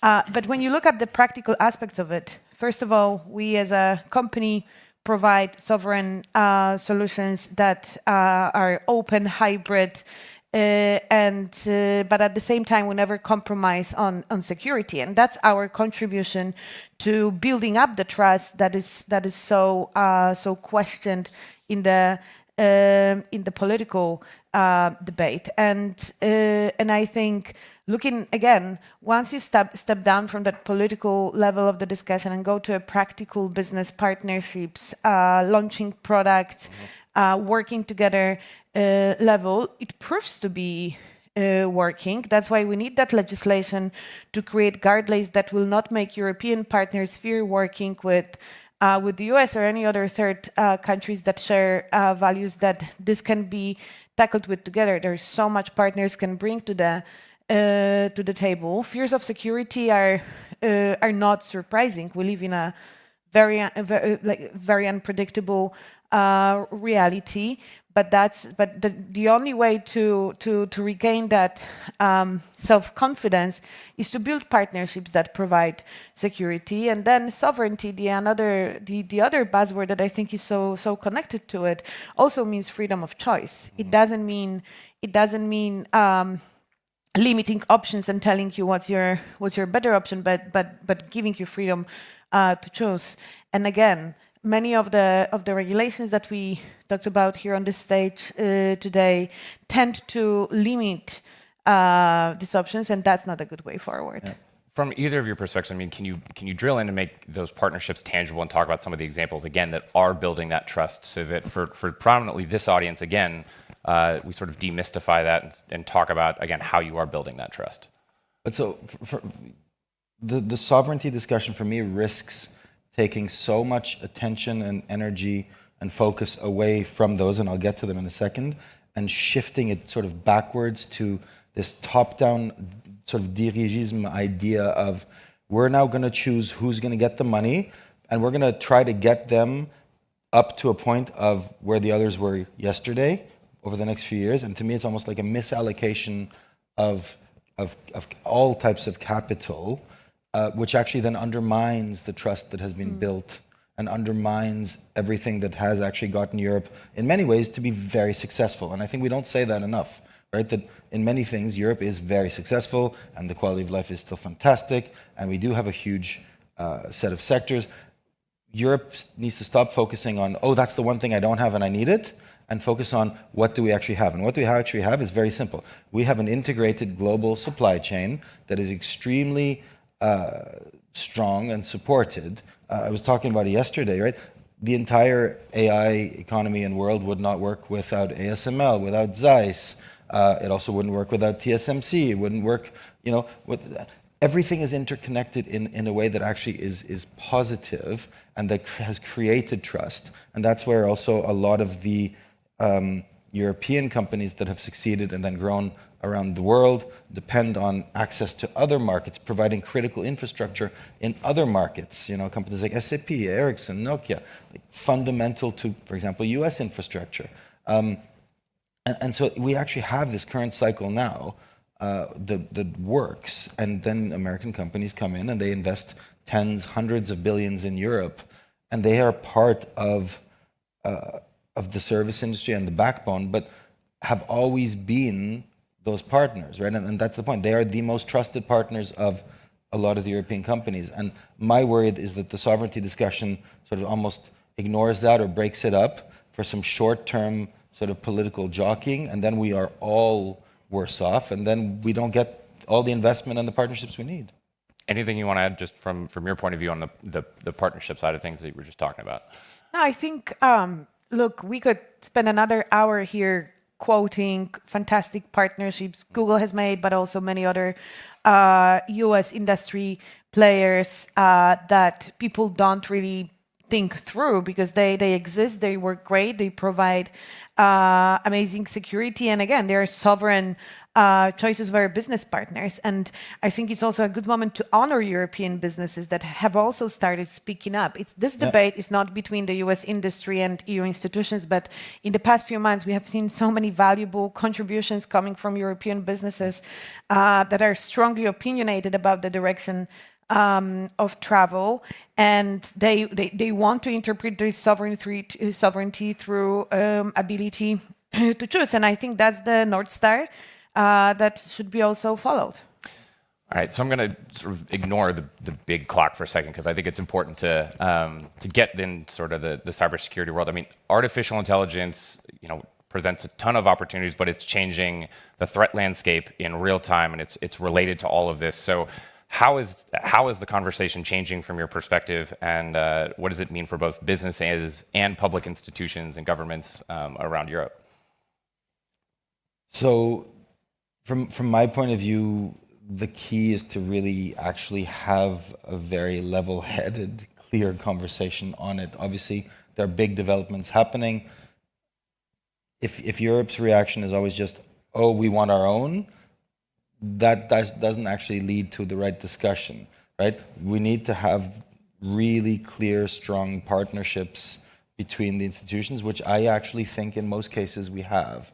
And a lot of the interactions that we have and that we see on cybersecurity between the global companies or model developers and the institutions and regulators are extremely positive. They don't hit the news because they're positive and because they're working. So what hits the news is sort of the big scare caption.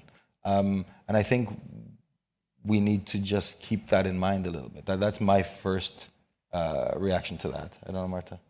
Yeah, I think what I would at Google, we often talk about the defender's dilemma, and I think the bottom line here is that with the with the increase of risks and threats, our ability to defend ourselves is getting higher, more accessible, it's cheaper. The more partnerships you have, the more secure you're going to be. Again, this is something that the US tech industry has to offer for the European partners, and And as you've said, this is what I think has been successfully happening. This is something that should never be at risk. Again, we see many of these new suggested pieces of legislation trying to decrease our cybersecurity at the cost of protectionist sovereignty. So this is going to be a very boring response to your question, but I think something that is out of fashion, has been out of fashion recently, has been risk assessments. And except for political interpretations of certain policies or something that superficially looks good, very often lacks long-term consequences, research, and data. And I know you probably don't want that conclusion to be the conclusion of this conversation, risk assessments, because it would feel like a conversation in European I get to moderate it. I've got one more question. We're not going to end there. But this might be the only room where risk assessment is not terribly boring. But I mean, if we're back on stage a year from now, right, and we're back in the speakeasy, what is the one thing that you need to hear or that you would like to see done to make the AI ecosystem more successful? What's the one thing you want to leave the audience with? So what I'd like to leave the audience with is that we're meeting today in a country that is a fantastic example of an economy that through its entrepreneurship and innovation understands the value of export, of ability to grow beyond the boundaries, because geographically it's a small country. And I think there are many lessons to be learned out of those examples, to look at Czechia, to look at the Baltic countries, to see how their thinking is shifting and how they're hungry for growth. And again, it's great to have Politico Speakeasy here, and it's great that these perspectives that, in my view, are often come from different experiences, can make a contribution to the larger European debate. All right, Daniel, last word. What's the one thing you want to see done in the next year? I want bold decisions from our leaders. They have to pick a few things. I sort of alluded to a few of the choices. If you don't choose, you create continued uncertainty, which doesn't help anyone. I want some bold choices. I want bold action. And I want it that a year from now we go, they resisted the urge to do the easy, short-term, protectionist thing. They really thought long-term, what will work, and they actually did it. I really want that. All right. Well, we're over time, so we'll wrap there. You heard it here. We need bold decisions. But Marta, Daniel, thank you both for your partnership, for being here. Let's give them a round of applause. Thank you. Thanks.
Hello, everyone. Welcome back to the Politico Speakeasy here at the GLOBSEC Forum.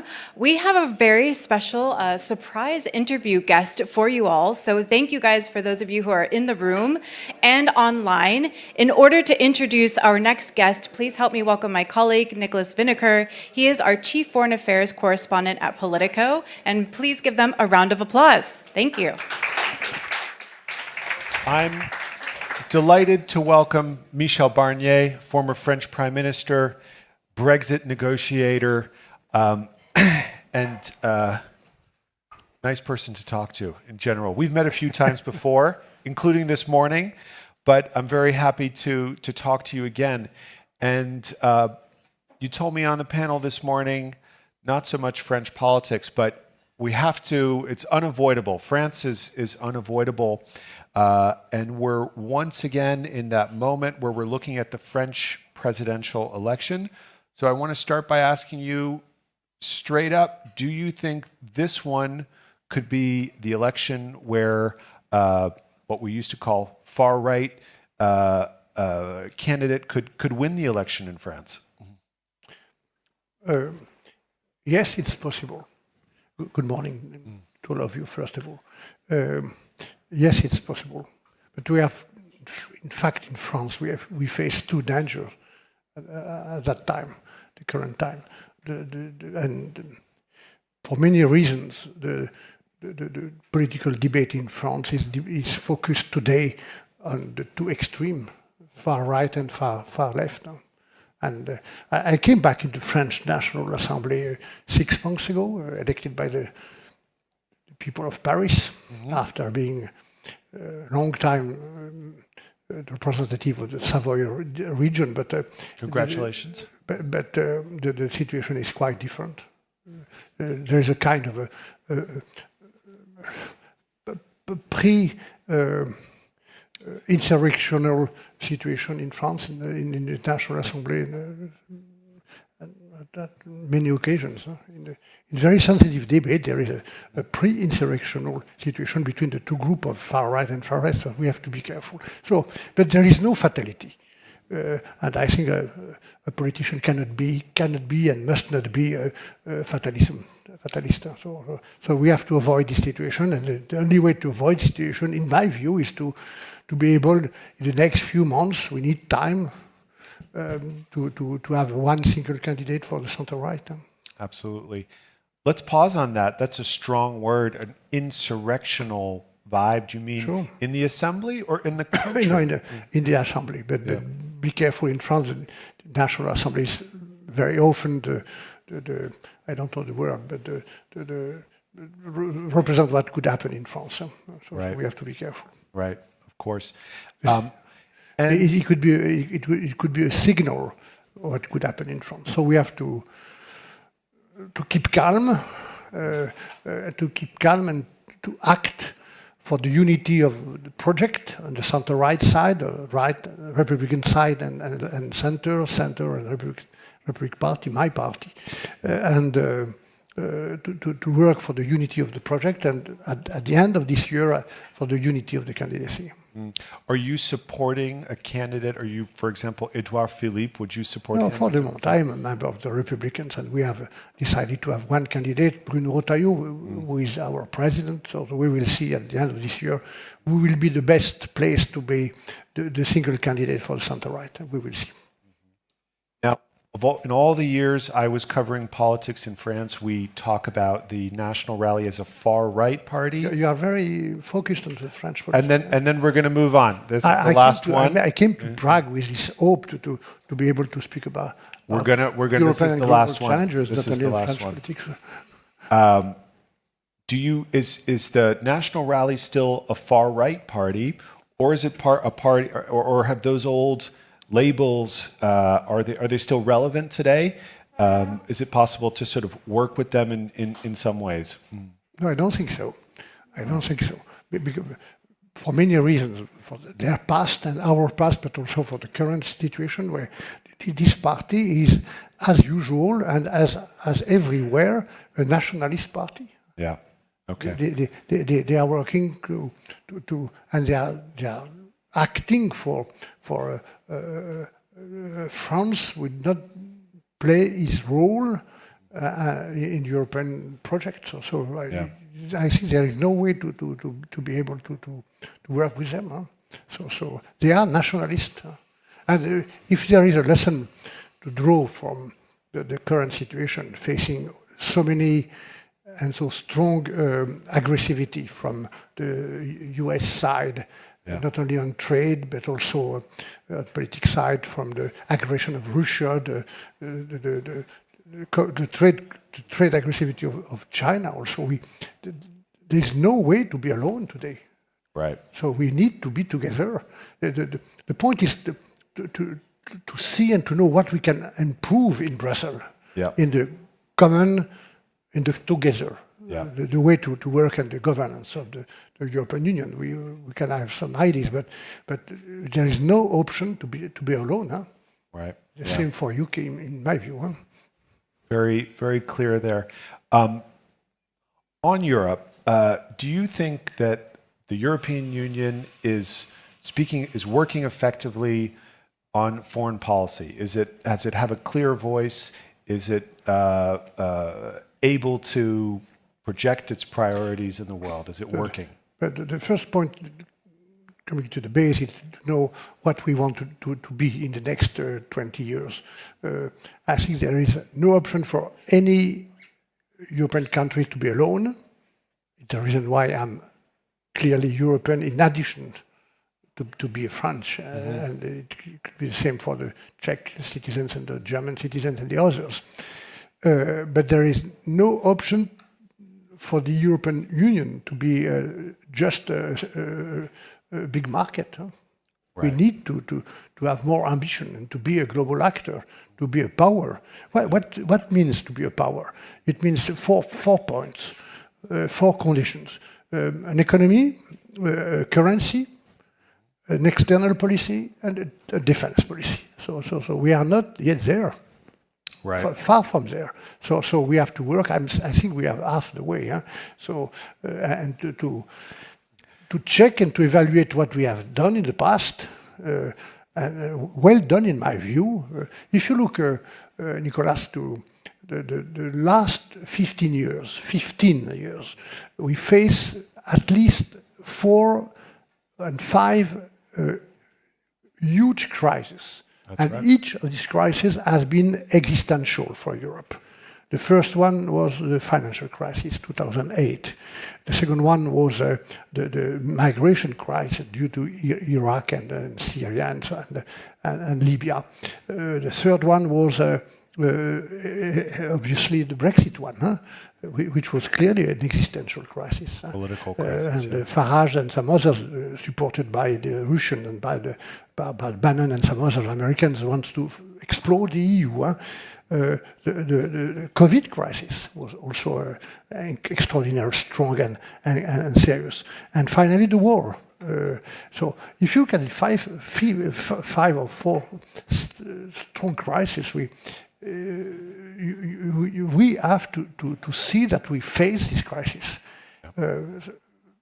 More of the time, the back on the wall and defensive, but we face this crisis, and the EU is still there. So there is some reasons to be not optimistic, but determined to be strong on our base, and our main base, our main asset is a single market, which is much more than a free trade zone, much more. Huh?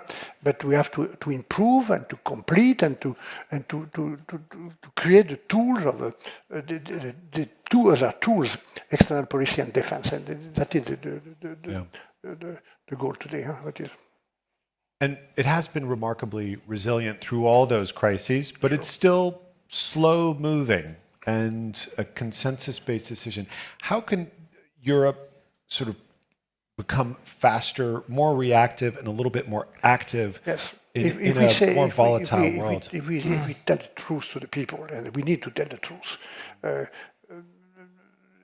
European governance will remain more complex because we are not a federal state. And I think we are right not want to be a federal state. We must continue to respect the nations and the national identity of each member state. And each member state has its own identities, its own languages, 24 languages, tradition, culture. So we need to respect, not to give this argument to the far right or the far left. In any case, the European governance will remain complex and sometimes less rapid or less efficient than sometimes could be a federal state. At the same time, we have built complex governance, the Commission, the Council, the Parliament, and in Brussels, obviously there is too much bureaucracy. So we need to check this bureaucracy, to look where we can reduce the power and the level and the complexity of this bureaucracy, the normative power we have built. I think there is lots of progress to do to be more efficient. And I think that the Commission must focus its action now on efficiency of this single market. And finally, looking at what we have built 30 years ago, I was at that time one of the negotiators of the Amsterdam Treaty and later of the Presidium of the Convention. At that time we have imagined this hybrid governance for foreign policy with a double hat of the High Representative. I think it's times, looking at what happened around us, with China, Russia, and the US, I think we have to think about what could be a new governance for external policy and defense through what I call this morning European Council for Security and Defense. More intergovernmental and open to some countries which are no longer or not yet in the European Union. I speak about UK, obviously, which is a key partner, but also Norway or Ukraine. Huh? A sort of security council with a president, perhaps, that we would name as representing us for security and foreign policy. Yes. And this would not be all the members of the European Union, but perhaps a smaller group? All the members must have to be able to take part. I don't. We have to elaborate, we have to think about what could be this European Council. I think we need a new body on the side of the European institution, open to some countries which are not inside the European Union, and more flexible and with a more flexible framework. I think so. It's an interesting idea. We know that it's just a proposal. We have to elaborate, we have to work, to think about, but I think the current system is not working well. There is once again, too much bureaucracy and not enough rapidity and flexibility, facing a world which is working and living very fast, very fast. Everything around us is very, very rapid and very fast, and we are not on the same level of rapidity. Well, in Brussels, we say one of the reasons why it's slow is because each country has a veto for security and foreign policy. Yes. Is that slowing us down? Do we need to? No, we have, as you know, Nicolas, we have already in the past reduced a lot the level of veto in many fields and many competences. Looking at the single market, for instance, I have been the commissioner for single market, and I have built, despite the reserve of UK at that time. Remember, in your country, I was called the most dangerous man of Europe when I was a commissioner for the financial services. But I don't know if I'm yet still the most dangerous man of Europe. I don't think so. But we have built 41 regulations to face the financial crisis, to rebuild the architecture of regulation, the supervision. And for 39 of these regulations, I succeed to have the support of the UK, so to be frank. But it would be impossible to build this architecture without the qualified majority. Right. So there is a lot of rooms, lot of competence where we already act and work with a qualified majority. The point for me is not to have the qualified majority everywhere. I don't think it would be possible to have qualified majority for defense, to send troops outside. But the point is, where is the level of ambition? So the point is to have this new body, in my view, the European Council for Security and Defense, to put together the most ambitious country. And it's not a question of majority or veto, it was just a question of ambition. Not to be obliged to find every time and every point and every subject the common denominator, because sometimes the common denominator is weak. Of course, yeah. The point is to say all the countries, large or small, east or west of the EU, which are ambitious to have a common defense policy, common policy for industry of defense. We can work on this framework about defense, external policy, intelligence, cooperation in Africa, and even, in my view, the key investment we need to do together to face the challenges for IA or many of what we call the rupture of technologies. So you would invite the UK into a Security Council, and we know there's a debate in the UK now about getting closer to the EU. Do you think the UK could come back into the European Union, or this Security Council would be better? Security Council is the same thing. Coming back to the single market. It's not the same thing. Sure. Okay. So then the choice is not our choice. It was the choice of the UK to leave, not our choice. And we respect the choice of the UK, and we will respect the choice of the UK if we want to come back once time. I don't think so. It would be soon.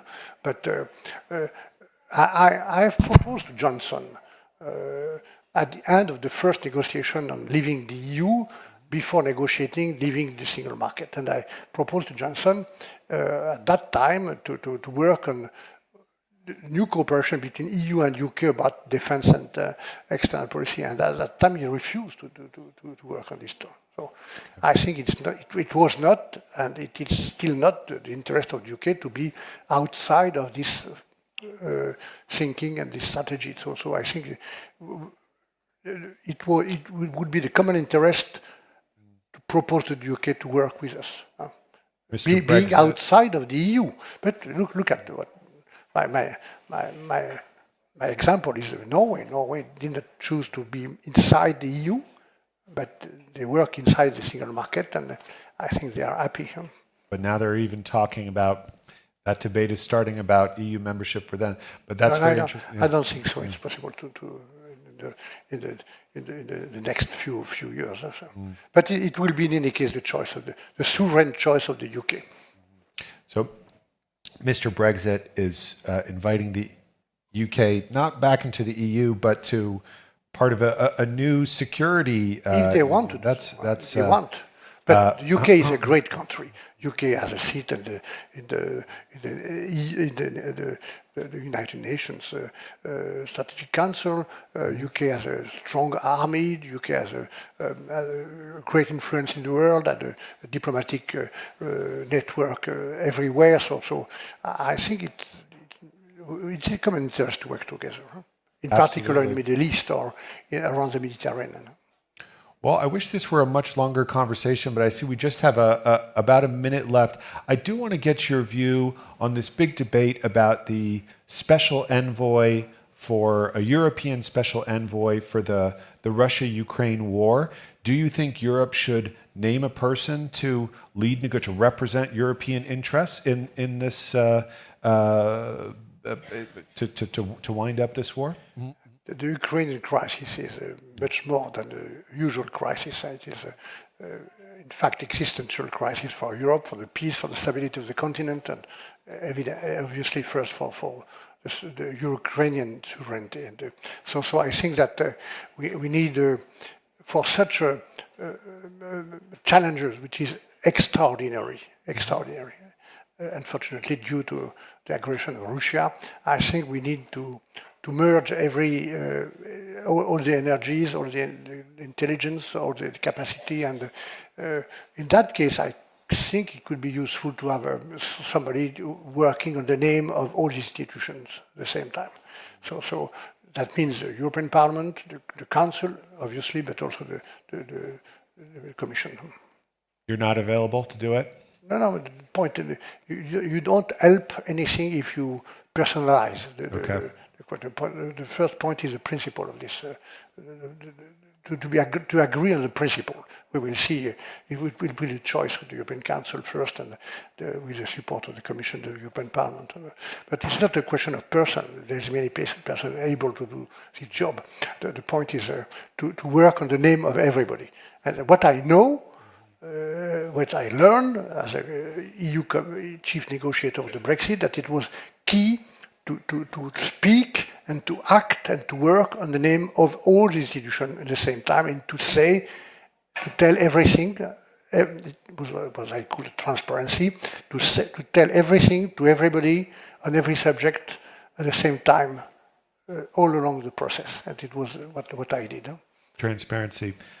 Thank you very much. Michel Barnier, former French Prime Minister, Brexit negotiator, French lawmaker, unstoppable. Thank you. Okay, thank you very much.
Hi, everyone. Welcome back to the Politico Speakeasy. We are going to keep on moving with our excellent programming for today. So to introduce our next guest, please help me welcome my colleague, our healthcare reporter, Claudia Chiappa, and our guest to the stage. Round of applause, please.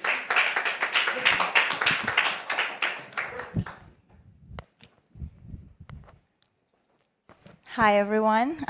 Thank you for joining us. I'm Claudia Chiappa. I'm a health reporter at Politico, and I'm joined on stage by Birgit Lau, Director General of the Estonian Health Board, which oversees preparedness for crisis, but also public health in Estonia.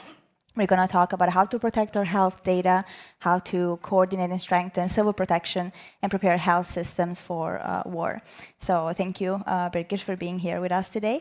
I would like to kick things off by talking a little bit about where Estonia is today in terms of preparedness. So obviously, Estonia has a very unique situation in Europe. It's a small country, smaller market. It's on the border with Russia, and it has a very advanced digital also health system. So you're facing a bit multiple threats at once.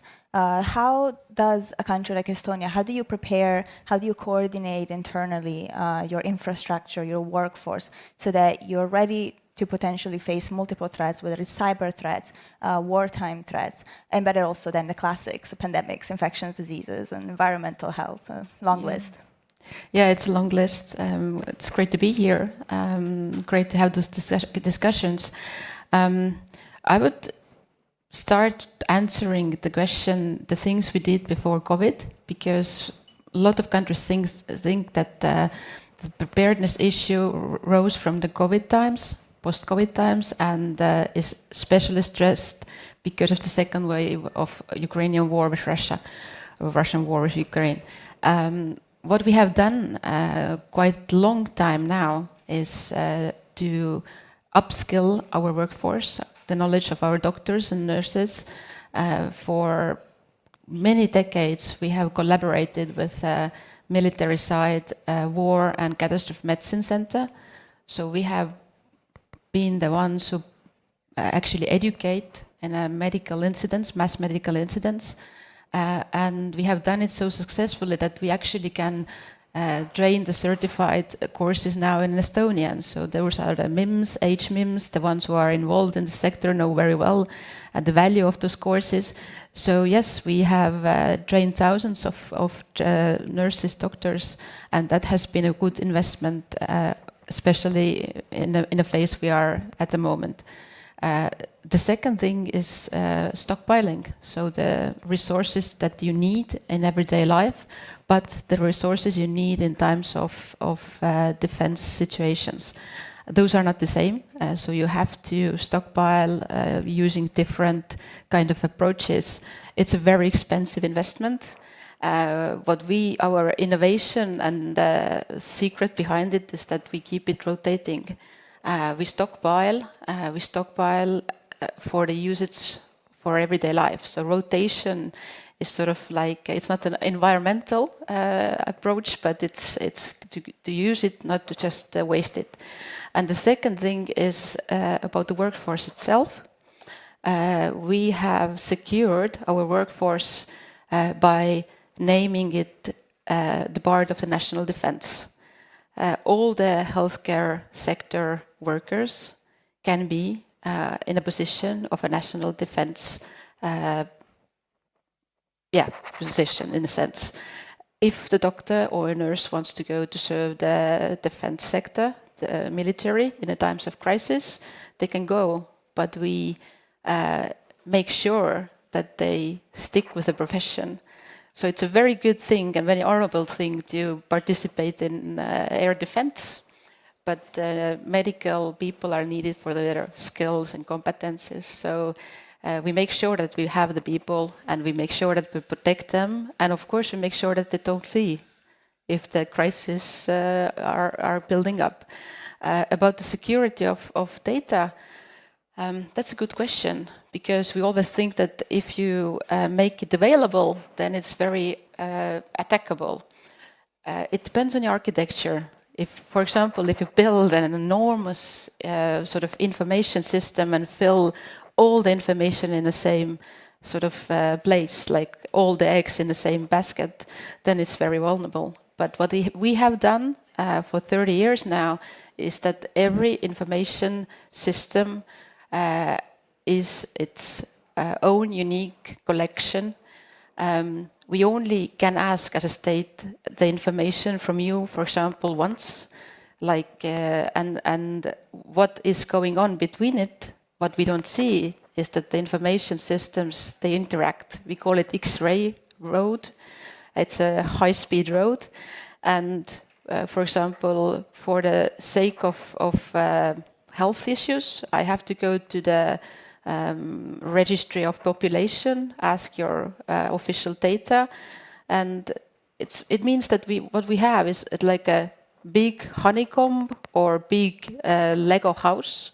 Each information system is one brick or one comb. If you bring it down one brick, the house will stay, and that's the logic. So you can attack one piece and maybe succeed. So far, no one hasn't, but yeah, the house will remain. So that's the mindset behind it. Let's stay really quick on health data, because I think it's really interesting. Europe as a whole is trying to get all the countries pretty much where Estonia is, right? But you still have a lot of countries that are still transitioning from paper records to digital records. And when they start with this process, one of the concerns is about attacks, but also about privacy and about how to build trust with people. And Estonia is also done really well in this sense too, where people, from my understanding, most of them have opted into having their digital health records online. What's your advice for that when Europe is trying to get countries to digitalize their health systems? How do you curb those concerns in terms of trust and privacy? First of all, you have to educate the users. You have to explain what is the benefit of having the data online or digital data, what you can get out of it. For example, the story we always tell is that if an accident happens, for example, an ambulance takes you to the emergency emergency room, your data is already there, and they know that you're coming. They can prepare. They can use this time to prepare that you, with your specialties, with your, I don't know, demands on medicine or resistances, you will be there, and they can prepare, and you will get the better treatment. So that is one takeoff. Also, you have to have a sort of a probability or opportunity to say no. Some data is definitely needed about you. For example, your blood type, what kind of medicines you are having, and things like that. But some data is nice to have. And for this data, the citizen has rights to actually close it to some certain specialist or some certain institutions. So this should be there. So not everything should be made public. And of course, the access to data, it has to be tracked, logged. And for example, if someone sees my data, I have a right to go and ask, why? Why did you do that? So it's a very transparent system, education, exactly. And getting people the option also Yes. to opt out always. Going back now, you mentioned earlier a couple of things when we were talking about health security and how to prepare. You mentioned workforce and you mentioned stockpiling. We were on a panel yesterday together also talking about supply chains resilience, and stockpiling does come up because in Europe, obviously, you have countries with different stockpiling needs and wants. Can you tell me more? You said Estonia invests a lot in this, in both having peacetime stockpile, but then ready, wartime ready stockpiles. What kind of things are needed? And what kind of investments do you guys put into it? Mm-hmm. Yes, we have on a European level, we have an agreement on medical countermeasures, and there's a long list of medicines, medical devices, technical equipment, what is needed for the crisis. For our point of view, the list is too long because it's a stockpile. We say it's a stockpile for well-being, not for crisis. But of course, there are two aspects. To continue your everyday service as a healthcare provider demands different stockpiling setups. If you are preparing, for example, for war, then definitely your priority is in trauma and casualties. You will have a priority on antidotes, you will have a priority on painkillers and things like that. So we focus on wartime, crisis time stockpiling, because everyday life is guaranteed by the healthcare providers. They have to have a stockpile for a couple of months anyway. But centrally, as a state, we focus on critical war-related stockpiling together with military sector. Yeah. Do you think is Europe organized enough when it comes to stockpiling? It's a good question. I think it's we see that there are very good sort of initiatives coming from COVID time, that we don't have to buy out vaccines. We can have an agreement as a union with producers. We can have research actually for new medicines. But I think the difference comes from the fact that the level of threat that the societies feel are completely different. It's a little bit different from Estonia to Czechia or Slovakia, but if you go more south, the threats they are afraid of are different. So it comes from there. So yeah. It's harder to get Germany to fear. Harder to get an agreement on that this is important, but it's also important to let the regions, like Baltic region or Central Eastern European region with Nordics, to do their own job, because the threat is real and we have to act accordingly. So not underestimating the whole 27. So yeah, the power also of regional stockpiling and what that can do. Yeah. But going back to workforce now, so obviously that's another big piece of the puzzle, that you need to have enough workforce and you need to have it prepared to transition. And you've talked about, like, that's very interesting, about giving them the opportunity to enter the military, but to continue to do their profession. How is, first of all, like, Estonia's workforce in terms of retention and numbers? Because obviously being a smaller country, is that a problem? Do you have enough workforce? And what are some of the ways that you train them to be ready to transition to wartime profession? I think we all lack workforce in health sector. We lack doctors, we lack nurses, we lack caretakers. But this is the resource we have, so we work on that. The aim is not to lose anyone. So if you have to know your military position in times of war, you have to know what you do. And then we have agreed with the state that we don't touch the healthcare sector.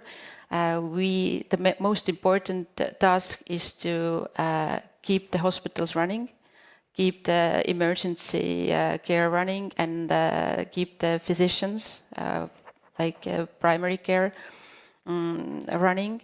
And thus, you don't only need like nurses and doctors, you need cooks, you need cleaners, you need services, you need gasoline, you need water, you need everything. So we secure the institution as such, and they could have their own workforce who's now there and will be there on wartime. Of course, it's a good question where we will get extra people, but this is another area where we work together with NGOs, international NGOs. And do you practice war scenarios? I know HERA, for example, has also been kind of increasingly doing some of these. Yeah, we do. As an agency, we had 17 exercises last year, so it's more than one per month. We are running into the NATO Vigorous Warrior 2026 exercise. It's the NATO medical exercise, which happens every 5 years. This June, it's in Estonia. So it's a real wartime exercise, hands-on, boots on ground, different equipments, ships, things like tent hospitals, all are being built. And at the moment, we are exercising for 6 weeks, that there will be an action before the midsummers in Estonia. And we are a week from the war at the moment, so we are constantly exercising back home. So I was glad that I was allowed to come here and omit the exercise for a couple of days. But okay, so it's going on right now. You said? it's going on right now. So the Sweden joined this week as well. So it's international. What have you learned from this? Also from the 17 from last year. Like, have you identified like maybe the biggest weakness or like where the missing chain links are? The biggest weakness is to know and to count what other countries are doing. If we see the Ukrainian situation, there are lots of countries, NGOs helping, but the start was very, very rough because it needs a coordination and it needs a special sort of focus. Estonia is very small, so our main question is, where do you evacuate? The whole Estonia is a missile target. It's only 300 kilometers. 300 kilometers, it's nothing compared to the size of Ukraine. So we don't have back office, as to say. We have to think about it. So, but when the patients start to move, where, how fast it is, how fast is the help coming in? We know we have to survive for a couple of weeks our own, but still. So it's those kind of connections and needs are being trained constantly. So also filling the gap of like where to go then from there, what is everybody else doing, and what's the EU's role in all of this? Is there anything that they could do more of to help countries that are smaller like Estonia? I think the weakest link is the evacuation speed. So if what kind of sort of channels you use, if the air is closed, if the land is closed, you probably know the Suwalki corridor. If this is closed, we can't drive anywhere. You can go to Latvia, but probably the situation will be the same there. So you have waterway, you have airways, and you need to secure them. You need to have something open, and this is the biggest question. Of course, it's not the solution from the civilian side, it's the solution from defense side and NATO side, but what it stresses is actually we do depend on each other and we have to cooperate more from military to civilian and vice versa. Yeah, it stresses more than need to bridge, kind of not just leave healthcare as its own separate sector. Is there, I understand Estonia does that quite a lot. You work with the military sector and combine the two. Do you think it's been done enough at the EU level? No. Sometimes the civilian side asks from us that, you know our military context, can you introduce us? It's an honor, but I shouldn't be in this position. Yes, we are a very small country. We are very sort of like, on a structure-wise, very flat country.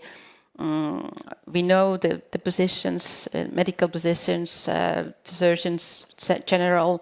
I mean, we cooperate on a daily basis, but the cooperation in each and every country should be definitely better. You should know where you call. Yeah? You should have numbers. Do you think there is a reticence there to bridge this gap and mix the two, or to have more international or more interagency coordination?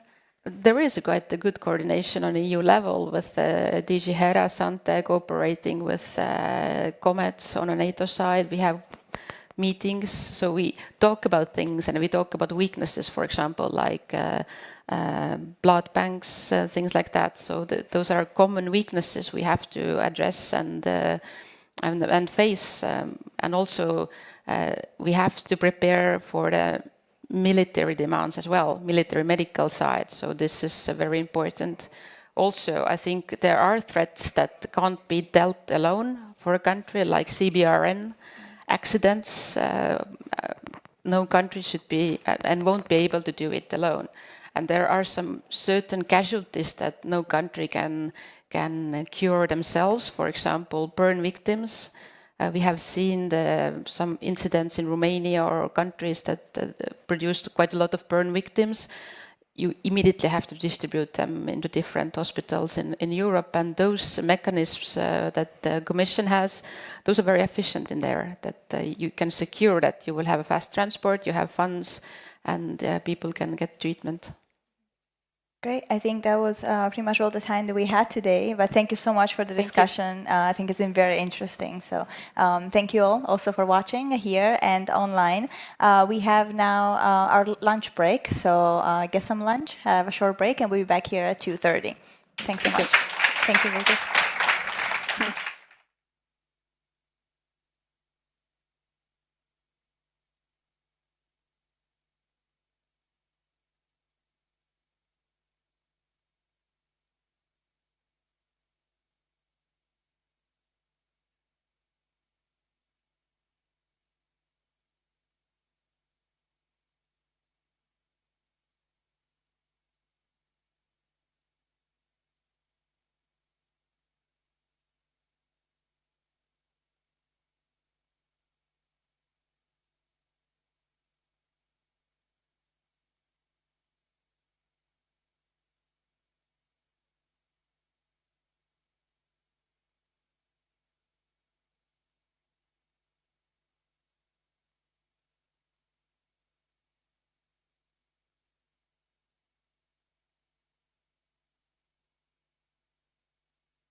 Hi, everyone. Welcome to the Politico Speakeasy. Wow, what a crowd. Thank you guys so much for being here.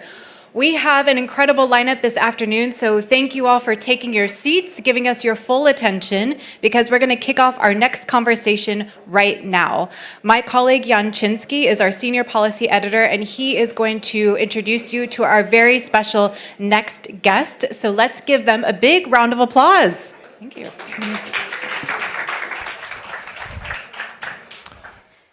Thanks very much. Welcome to the panel. And I'd like to welcome my guest, Marcin Przydacz, who is the Secretary of State and Head of International Policy, the International Policy Bureau at the Chancellery of the President of Poland.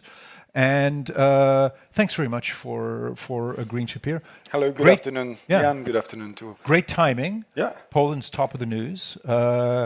I'd like to get your assessment. We've been working on that. Yeah, exactly. I'd like to get your assessment on what led to Donald Trump's unexpected decision last night on Truth Social to send 5,000 troops to Poland. Well, I wouldn't say that it was unexpected. It was very much expected in Poland, and especially in the presidential palace. We've been working on that quite a while, and it was already somehow announced during the first visit of President Nawrocki to the White House on the 3rd of September. After this meeting, President Trump said that my troops, American troops, will stay in Poland. And there is even a chance that I will increase the number of those troops. So there was already the message that Poland, being in Central Europe, neighboring Ukraine, neighboring Russia, spending enough of GDP on its military budget, buying American equipment, will be somehow treated in a, I wouldn't say special way, but in a maybe a bit different way. I don't like to say it as a Polish diplomat or Polish expert politician, but they call us somehow model allies. So if you want to be coherent as the American leader, if you call someone model ally, you cannot bash him with the negative decisions, right? So it was somehow expected to this decision to increase the number of troops. The only challenge was that there was a bit of chaotic communication with Pentagon during the visit of President Trump to China, but we clarified that, and the message is quite clear. There will be even more troops in Poland, and that's a personal decision of President Trump based on a very good relations with President of Poland. Well, that's what we read from the message. But this was a week earlier. Defense Secretary Pete Hegseth astonished Poland by saying that the planned rotation of 4,000 troops from an armored brigade who had already packed their equipment, some of them had already arrived in Poland, would be cancelled, wasn't going forward. So that astonished people that I talked to in Poland, I'm sure people that you talked to in Poland as well. It certainly surprised an awful lot of people in Congress that it was a very surprising way to treat a model ally. So how did that decision go down? Yeah. And this does seem unusual for a decision to be made last week. We're not sending 4,000 troops. And then suddenly you get a Truth Social post a week later saying, actually, we're sending 5,000 troops to Poland. How do you assess that? That's why I said it was quite chaotic communication. I'm pretty sure that it was not in line with the decision of the White House. And at the end of the day... Pete Hegseth is freelancing defense policy? No, I think it was a bit of misunderstanding of the expectation of the White House. I'm pretty sure that President Trump wanted, as he promised to his voters and to the American people, to work on the number of troops in Europe. And sometimes, I know, because I also run some institutions, some officials, maybe generals, treated this as the decision to be implemented, and they found the easiest way to do that, right? So if there is there any brigade to be rotated? Yes, of course there is one. You mean this is relation to the decision, Trump's earlier decision to pull troops out of Germany? Yeah. That this is the Polish one was the echo of that or related to that. That was my understanding. So it's not. I don't want to criticize anybody. I think it was a bit of a misunderstanding within the Pentagon, but they are also in a process of reshaping their presence in Europe. So the final decisions are still ahead of us.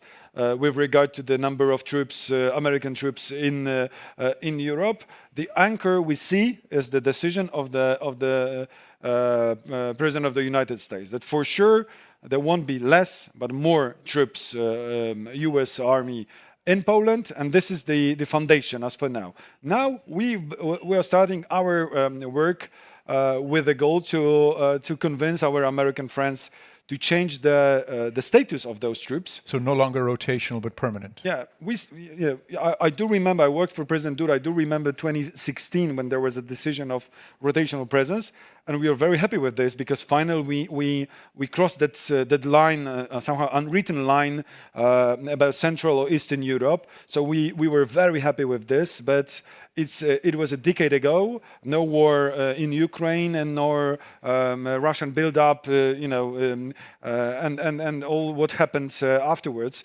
So now what we need to do is to continue that kind of policy, which was started with deployment of 5th Corps headquarters in Poznań, which is on permanent basis. So the legal infrastructure is there. What we need to do is to fill it just with concrete decisions.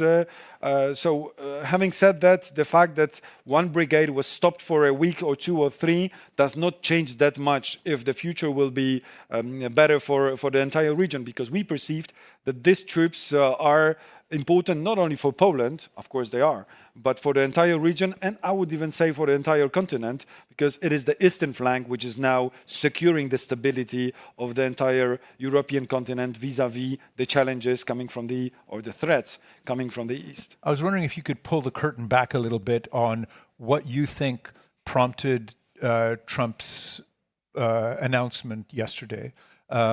He couched it in terms of his personal relationship with President Nawrocki. I've talked to some NATO officials who said that the real driving factor was that Hegseth's announcement last week infuriated Congress, that it actually broke the law that Congress had set as to minimal staffing levels of US troops in Europe, that Trump is going to face a very tight vote in Congress on getting his $1.5 trillion Pentagon budget through, and that he just needed to calm the bipartisan anger in Congress, and this is what rolled it back. And he sort of couched it in terms of like, I like Nawrocki so much, that's why you're getting the soldiers, but there was a underlying domestic political dynamic that led to this change. What's your read on that? Well, I think the answer in that kind of situation is also always a bit complex. It's not that easy that it's just one factor or the other.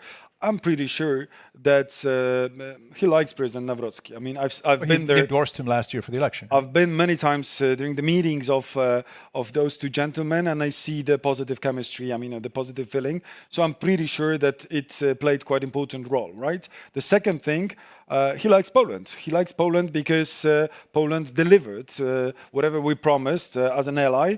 We delivered, and his image of Poland is only positive, right? These are those guys who fulfill 5% GDP. They buy a lot of equipment. Whatever, as an alliance, we need from Poland, they do deliver. So why should we punish them with negative consequences? The third, I think, President of the United States was not fully informed well during his visit in China.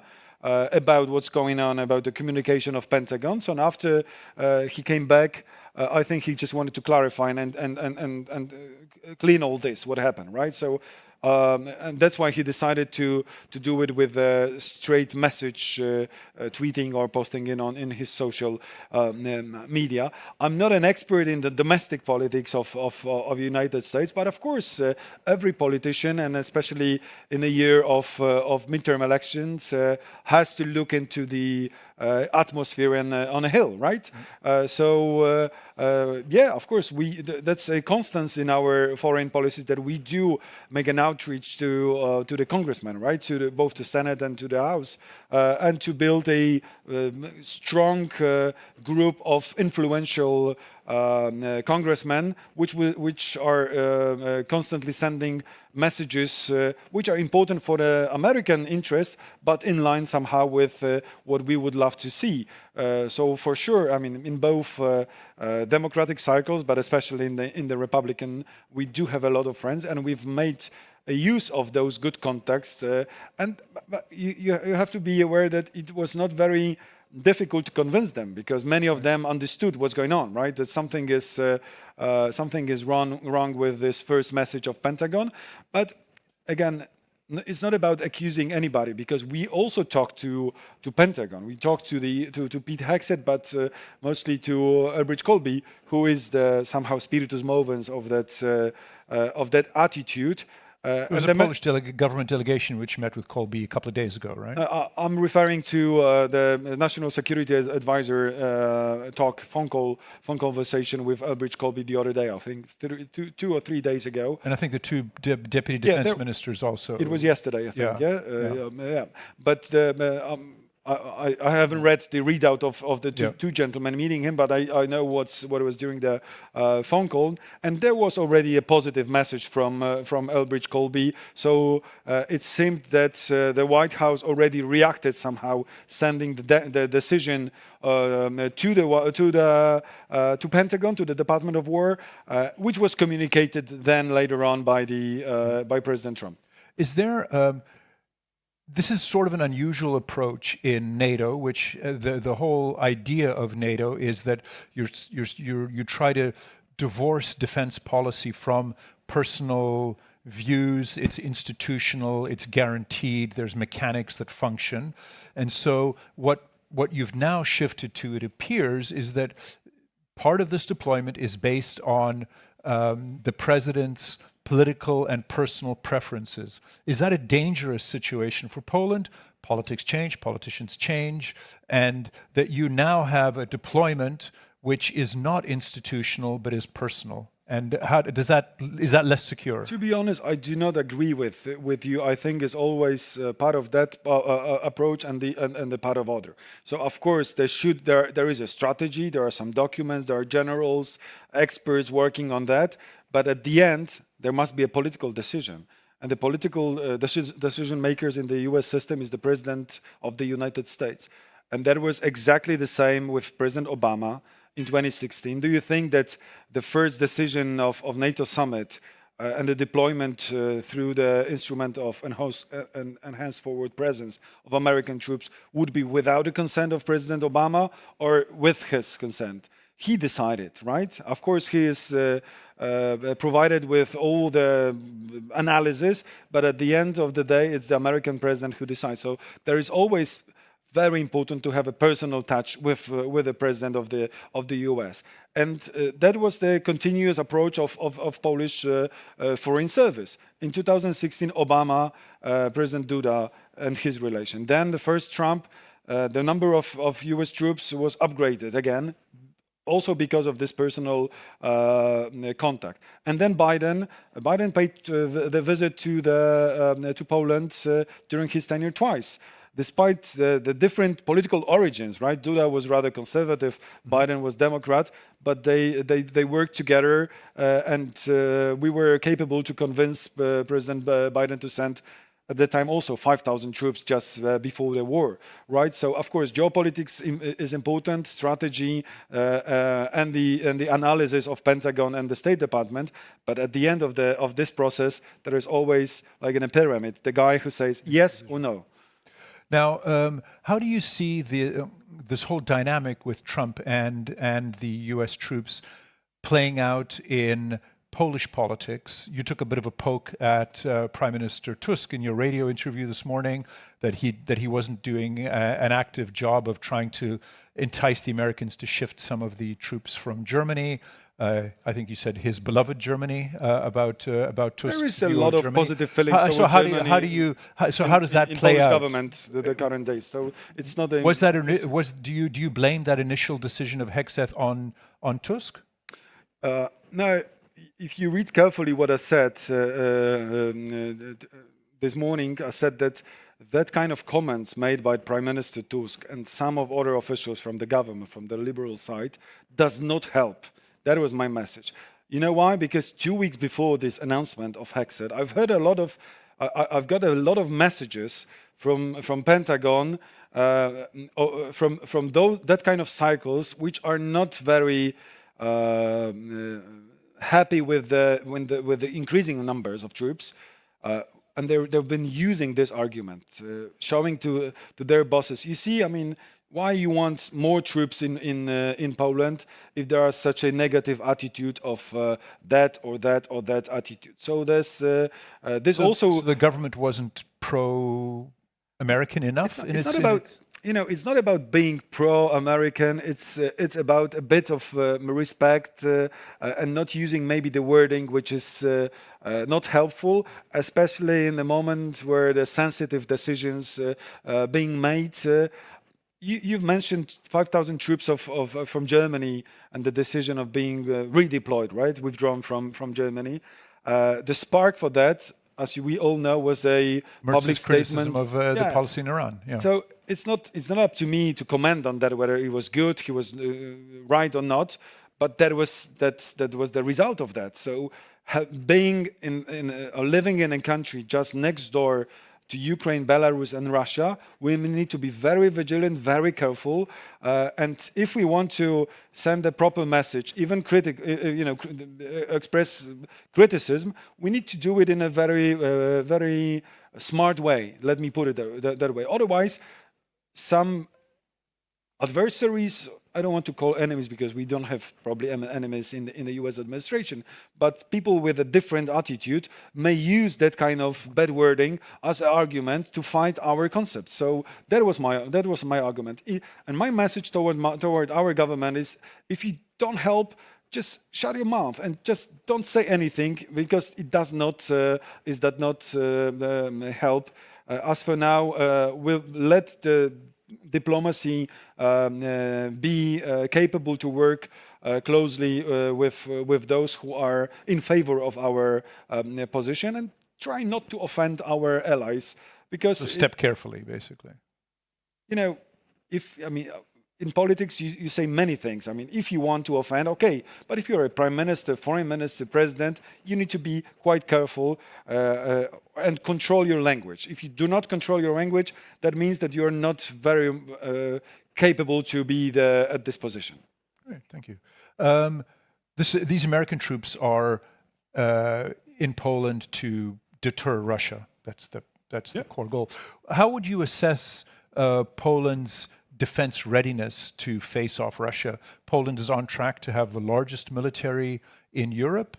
Are you broadly pleased with the country's defense posture, with the direction of defense spending, rearmament, that sort of thing?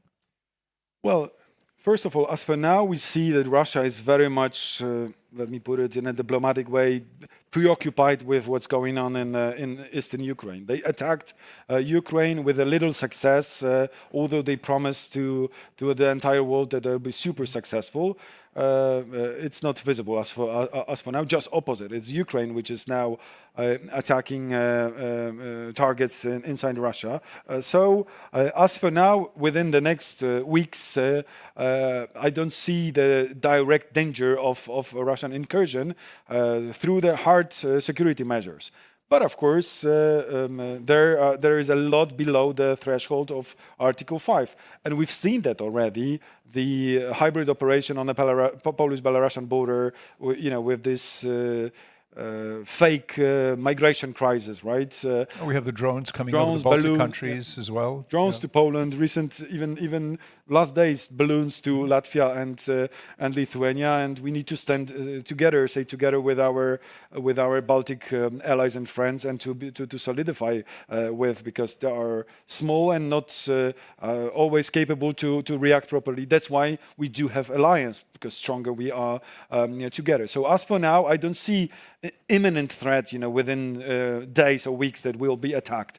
But we are getting, I think, thanks to Ukraine, we are getting more time to be prepared to finish the job, which should be already started in the 90s. Unfortunately, it is because of a kind of naivety of some intellectuals, politicians, experts, and diplomats in the 90s or early 2000s, saying that, okay, let's profit from the peace dividend, there won't be any war, and Russia is just, You're taking another poke at the government?